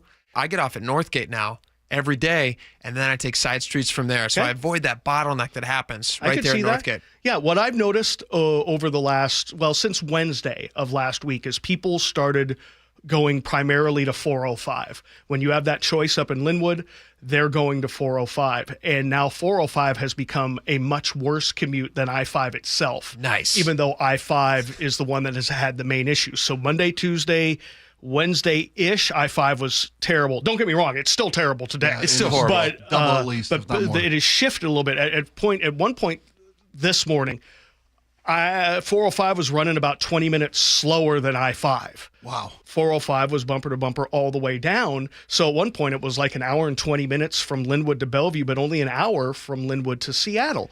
So I think people have shifted. Will they stay there? I don't know. Maybe people are thinking if I have 3+, I can be in that express toll lane for free, but it's really not moving any faster than the normal lanes on 405. So it's going to stay. I think you think it's going to stay this way? Well, just the first few days was such chaos. Yeah. It was so chaotic. Nobody knew what to do. Everybody, I mean, like Spike, you and I talked about it. We got stuck in 2+ hours of traffic. Yeah. So now people are starting to, it's a little more predictable. I think people are going to stick in their routines. That's what I mean. We kind of settled into it. Yeah. So we'll probably ebb and flow day to day, whether 5 is worse than 405 or not. Last week, Jake asked a very fair and pertinent question. Can they give us the southbound express lanes for a couple hours at least? And they gave us the standard S.F. No. Nope. No. And we asked about the commuter lanes on 405. What about waiving the fees? I asked Good to Go about that, or the toll division, and they're like, no, they could. I mean, Right, because they could. it's a congestion price. They said, their why would model we give anyway. away all this great They cash? could. But Gravy. because it does kind of seem weird that all these people are going to 405 now have to pay for maybe a faster trip when they would normally be on I-5, and it's in Right. terrible shape. Fish in a barrel, right?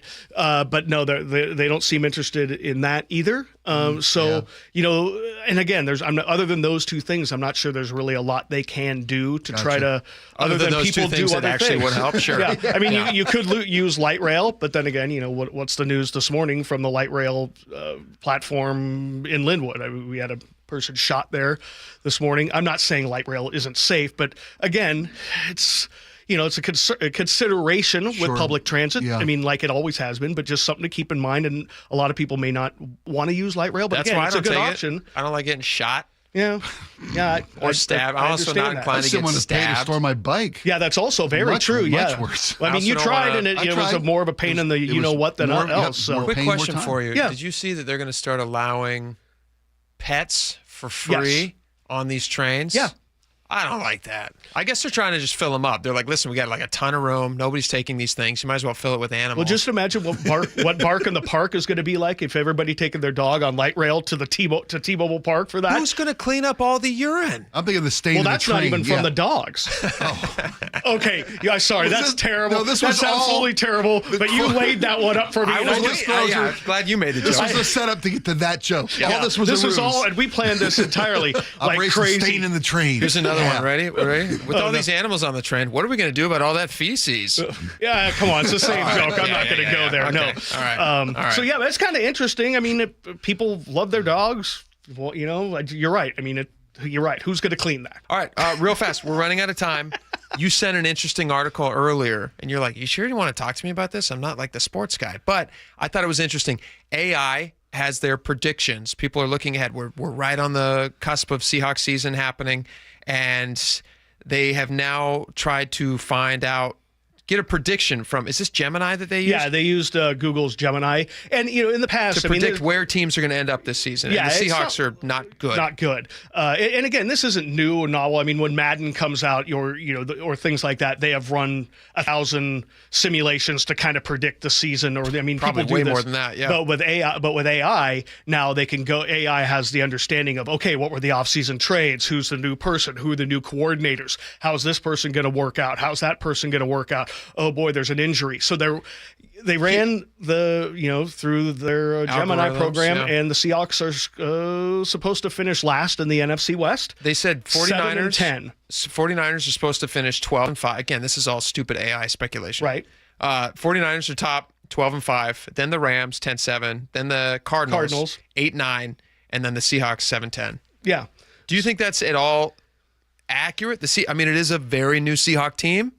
There is a lot of change. There's a lot of unknowns. Spike, go for it. Well, Chris, when I asked you what you thought of the article this morning, you confessed. I'm not the sports guy. That's not what anymore. You said. That's not what you said. What did I say? I can't remember. I haven't read it. Oh, that's right. I haven't read the article. I just saw the headline. Yeah, you saw the headline and saw what the Seahawks are. But then I have gone back and read it. Were you a better man before you read it than afterward? No, I think it makes valid points. Wait a minute. Did we read the same article? Yeah, it made some valid points about the Seahawks in terms of they're basing this entirely on kind of uncertainty. We have brand new quarterback, second year of McDonald. So so it has more to do with maybe not knowing as much about the team than based in reality. And some of the other things I looked at, I was like, wow, they have the Commanders not even making the playoffs. After they made it to the NFC title game, or Detroit coming back a few games. I mean, Minnesota's probably not going to win 14 again, or whatever they had. So some of these things make sense, but I think it was really based on what it didn't know versus what I think people are seeing out of the training camps now for real. And if the Seahawks go 7-10, I'd be shocked. I think they'll win more than that. I do too. I read the article as well, and I felt dumber having read it than before I went in. This is a USA Today article, and I didn't bother to note the author's name to memory because the worst part of the story was it wasn't written by AI. The story should have been written by AI. This guy, they must have spent 5 seconds with AI. To your point, the Seahawks, they're going to finish last because we just don't know anything. It's a new coach. They didn't talk about acquisitions in the offseason, didn't talk about additions, subtractions from the team. Nope. We just don't really know, so we're going to pick them last. With the Cardinals, they've picked third. Well, as Kyler Murray goes, so goes the team. My kid, who's 5, could have told you that. They picked the Niners to finish with the tie for the best record in football. What is that based on? Losing Deebo Samuels? No. Giving Purdy a fat sack of cash? I just AI thought, makes no sense. It made no sense. Yeah, so once you got to it, garbage in, garbage out with AI. Yeah. If you take a bunch of blowhard 49er prognosticators, and that's what they've based their assessment for the Niners winning the division. That's a great point. Where was this AI company based? I bet you it's in Google? Silicon Valley. Whoa! Right? Wow! Right? Wow! All in Niners. Did they miss the last game of the year where the guy actually quit during the game? Where they gave up 42 points to the Cardinals? This is the best defense you're basing this on? Screw you, Gemini. Seriously. Is it Gemini? Yes. Yeah, I believe it was so. Gemini. Only because, I don't want to get litigious. I don't want Just picking us last? But they shouldn't pick us last. So in other words, what you're saying is perhaps we should listen to many seasoned veteran sports reporters who compile something after training camp the week before the season starts and go, hey, here's what we're thinking. We're thinking 8 and 9. No, just kidding. Brock 9 and 7. Brock Hewitt could eat a can of beans. I'd record the aftermath, and that would give me better predictions than this article gave me. That's also very true, but his digestive system is pretty spectacular. Spectacular. As with everything, that guy. Yeah, I'm telling you. Got Force of nature. The What an genes of Adonis. wow. How old is that guy? He looks I think fantastic. he's 85 this year. Unbelievable. Right? Yeah, I know. Doesn't He look can, a day he over can still 30. throw a football over the Seriously. mountains. Over a mountain. If coach put him in, they don't want state. Crazy athlete. All right, we all love Brock. I think that's the best way to end this segment. Yeah, and a totally unathletic family, too. Yeah, I know. Wife, What an outlier. superstar in college. All right, we Kids got to are go. playing in We're late on time. Thank you all for hanging out. We'll be right back. Stick around.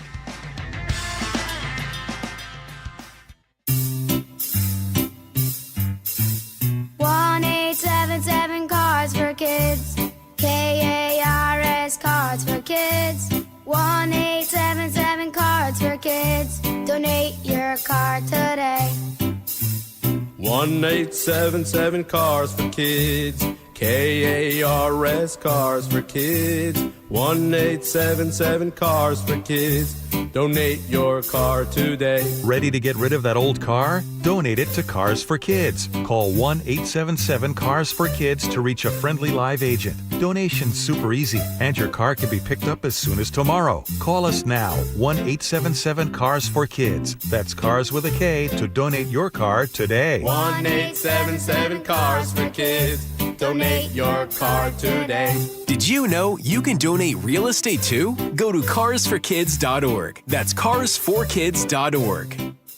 I'm Ed Evans, CEO of Consumer Cellular. We're dedicated to serving people 50 and up, like me. Our needs are different. Big Wireless wants us in an unlimited plan, but if you're not using all that data, you're probably getting used. At Consumer Cellular, we're focused on affordable, reliable plans, including data that suits your needs, not ours. Our plans start at just $20, and you'll get the best customer service in the business. Call 1-888-FREEDOM, visit consumercellular.com/fax or a store near you. Plans include $5 credit for auto pay and e-billing. See site for additional facts. If you didn't think skipping breakfast was a big deal, you'd be right. Before. But now, Wendy's has Buck Biscuits. We're talking sausage, egg, and cheese biscuit, bacon, egg, and cheese biscuit, or even the Honey Buddy chicken biscuit for just $1 each. Seriously, you can get all three if you want. They're just $1, so you'll never skip breakfast again. If you're smart. Breakfast for $1? Gotta be Wendy's. Limited time only. Price and participation may vary. Limit 5 qualifying items per transaction. Not valid in a combo while supplies last. Are you worried about economic conditions, tariffs, and inflation? Are you tired of trying to time the stock market? Maybe it's time to take a little risk off the table given current market volatility. For stability, there's no better option than Legacy Group's Northwest Fund, a fixed return of 9%.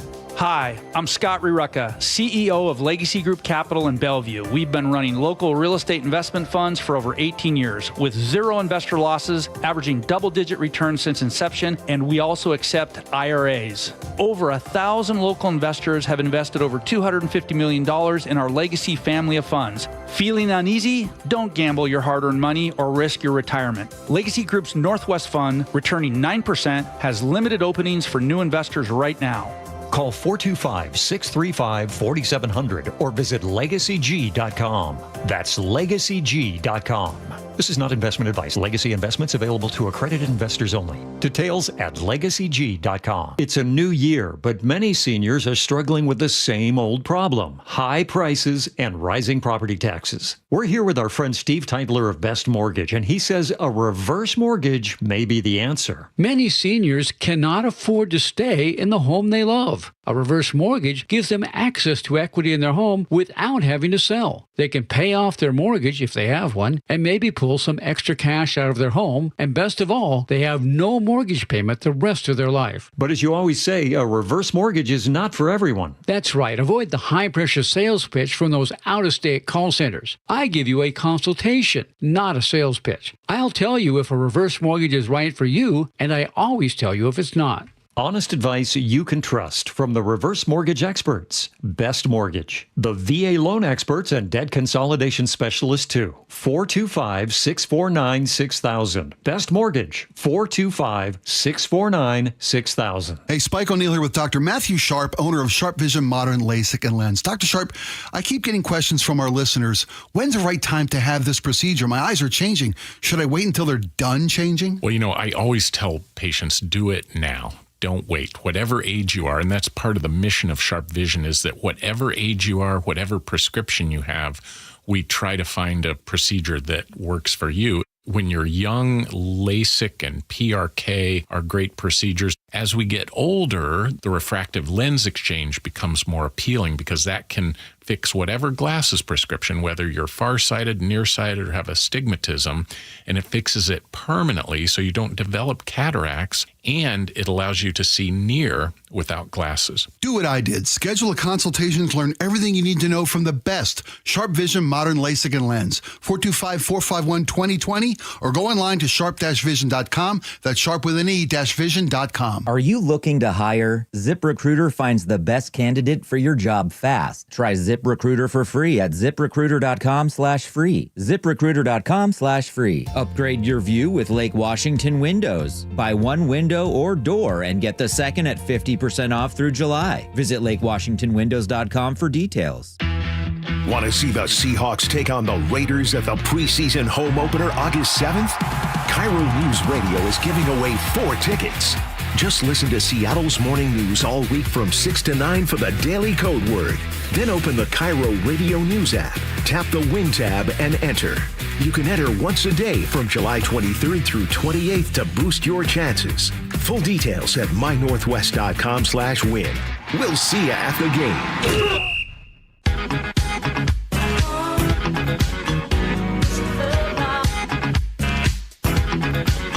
Welcome back to the show. Lots of stuff to get to. A little bit of house cleaning before we get to these text messages. Spike, on Friday, I was so excited because Happy Gilmore 2 was going to come out. And I said, we got to both watch it over the weekend so that we can talk about it. Yes. I fulfilled my half of the bargain. Yes. Did you watch your half? No. You haven't seen it yet. I got home from work Friday, and my wife was already not just watching Happy Gilmore 2, she had 5 minutes left in the movie. She watched it without you? Without me. So I'm like, okay, that's fine. I get it. All right, you're a bachelor, though, for the next 10 days. That's right. So you can watch it. When I get home tonight, okay, I'm in. You watch it tonight. We'll talk about it tomorrow. Sounds good. And I wouldn't even let her give me a recap. Heads up. And she goes, I don't want to spoil anything for you. John Daly. Hilarious. Okay, well, duh. Super funny. Yeah. Yes, we're gonna talk about it tomorrow. And that's an assignment for you, too, as well, listener. Go on, watch the movie so we can all talk about it together. We're going to have fun tomorrow. All right, let's start off with these text messages. Laura, go for it. On Governor Ferguson's low approval ratings, Officer Kevin says Ferg lied. Yeah, I mean, the question was at the top of the show, Cascade PBS has a poll out, along with Elway, whatever that means. John Elway? I doubt it. But Governor Ferguson has the lowest ratings of any governor first term in like 30 years. 30 years. For the first 6 months. Well lowest numbers behind, ever. Well behind. Inslee, Murray, Locke. Gregoire, Locke, all of them. Gregoire. Yep. Anyway, so people were asking why, what is the reason that you don't like the job that he's doing? And so, Officer Kevin O'Neill says Ferg lied. All right. No relation.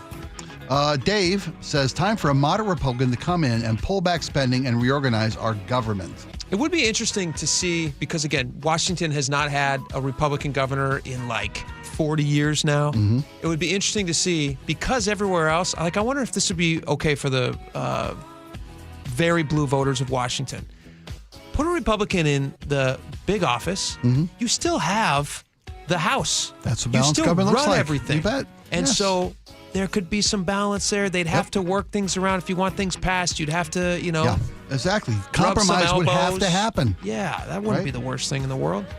All right, Mike says, I'm a Democrat that also voted for Dave Reichert due to the public safety issues Bob Ferguson refused to address. Overall, I'm pleasantly surprised with his first 6 months. He's governing toward the middle, which I agree with. Mike, that's an opinion from Mike. I disagree with that. I don't think he's governing from the middle, but That's my opinion. I'm welcome to have it. All right. On Seattle's low birth rate, 425 says, oh, pets are not kids. Pets are not yammering about while you're trying to fish. Pets only live 10 to 15 years. Kids, way longer. Sounds like a vote for pets. Seattle has a really low birth rate. Yeah. Lowest in the country. In fact, 2.5 kids for every 1,000. It was per 1,000. 25 kids per 26 kids per 1,000. There you go. Lowest of any big city in the country. Unbelievable. Go for it, Spike. 360 says, we are also an area that has access to birth control and abortion, so people are choosing to not have children because they have access to those services. No, that's not it, 360. But thank you for playing. Okay. Well, it's not. That's not the reason they're not having kids in Seattle. On suction cups and birth stories, Goodfellas, my second had very broad shoulders, which served her well as a ballet dancer and lifeguard. However, she came out with what looked like vacuum cleaner and suction marks all over her head. The suction circles stayed for a month. I was telling the story earlier about how my first kid they attempted to use the suction cup to get the shop vacuum out? Yeah, No. and it did not work. They had to do I didn't mean to C-section. chuckle at that, Goodfellas. I had no idea that was a thing. Yeah, it's a real thing. 425 says, I watched my firstborn cesarean after hours of regular birth attempts, got lightheaded, and realized the entire medical team was looking at me. Someone said, check the dad. I'm frozen, yet thinking, please don't worry about me. They made me sit down. Oh, That's my funny. gosh. Go for it. 253 says, tell Jake my first weighed 11 pounds. Oh. He got terribly stuck too. So happy all your kids are okay. Boy, that's a big baby. A lot of baby. 11 pounds. Boom. Holy moly, that's a ton of baby. Let's see, very last one here. Let's do one on pumpkin spice lattes. There you go. Eileen in Bremerton says, gentlemen, I thought I liked you guys, but now, after hearing your comment about too early for PSLs, it can be pumpkin spice lattes all year round. Heck, even Walmart has pumpkin spice creamer already. Eileen, thank you very much. I think you probably expressed the opinion of a majority of the audience who loves pumpkin spice. Spike and I we're immune to it. We just don't like it. And that's okay too. Everybody's got a taste for everybody. I'll have my black coffee. Yeah, enjoy you guys it. have your PSLs. You guys and Laura can suck up your PSLs all fall. All right. But tell me if there's any real pumpkin in there, because there's not. Yeah, there's not a scrap. Somebody did say once upon a time, Tully's Coffee used real pumpkin puree. Real chunks of pumpkin. PSLs. How'd that go? No longer in business. All right. Thank you guys so much for listening. Stick around for John Curley. We'll see you back here tomorrow. Bye-bye.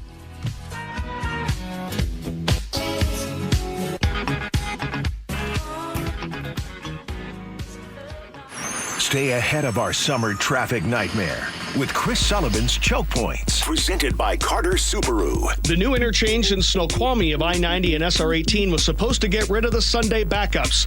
Didn't really work on the first weekend. When will it actually start making an impact? Maybe the fall. I'll have the full story in Choke Points tomorrow on Seattle's Morning News. Get all of Sully's Choke Points at mynorthwest.com and the KIRO Newsradio app.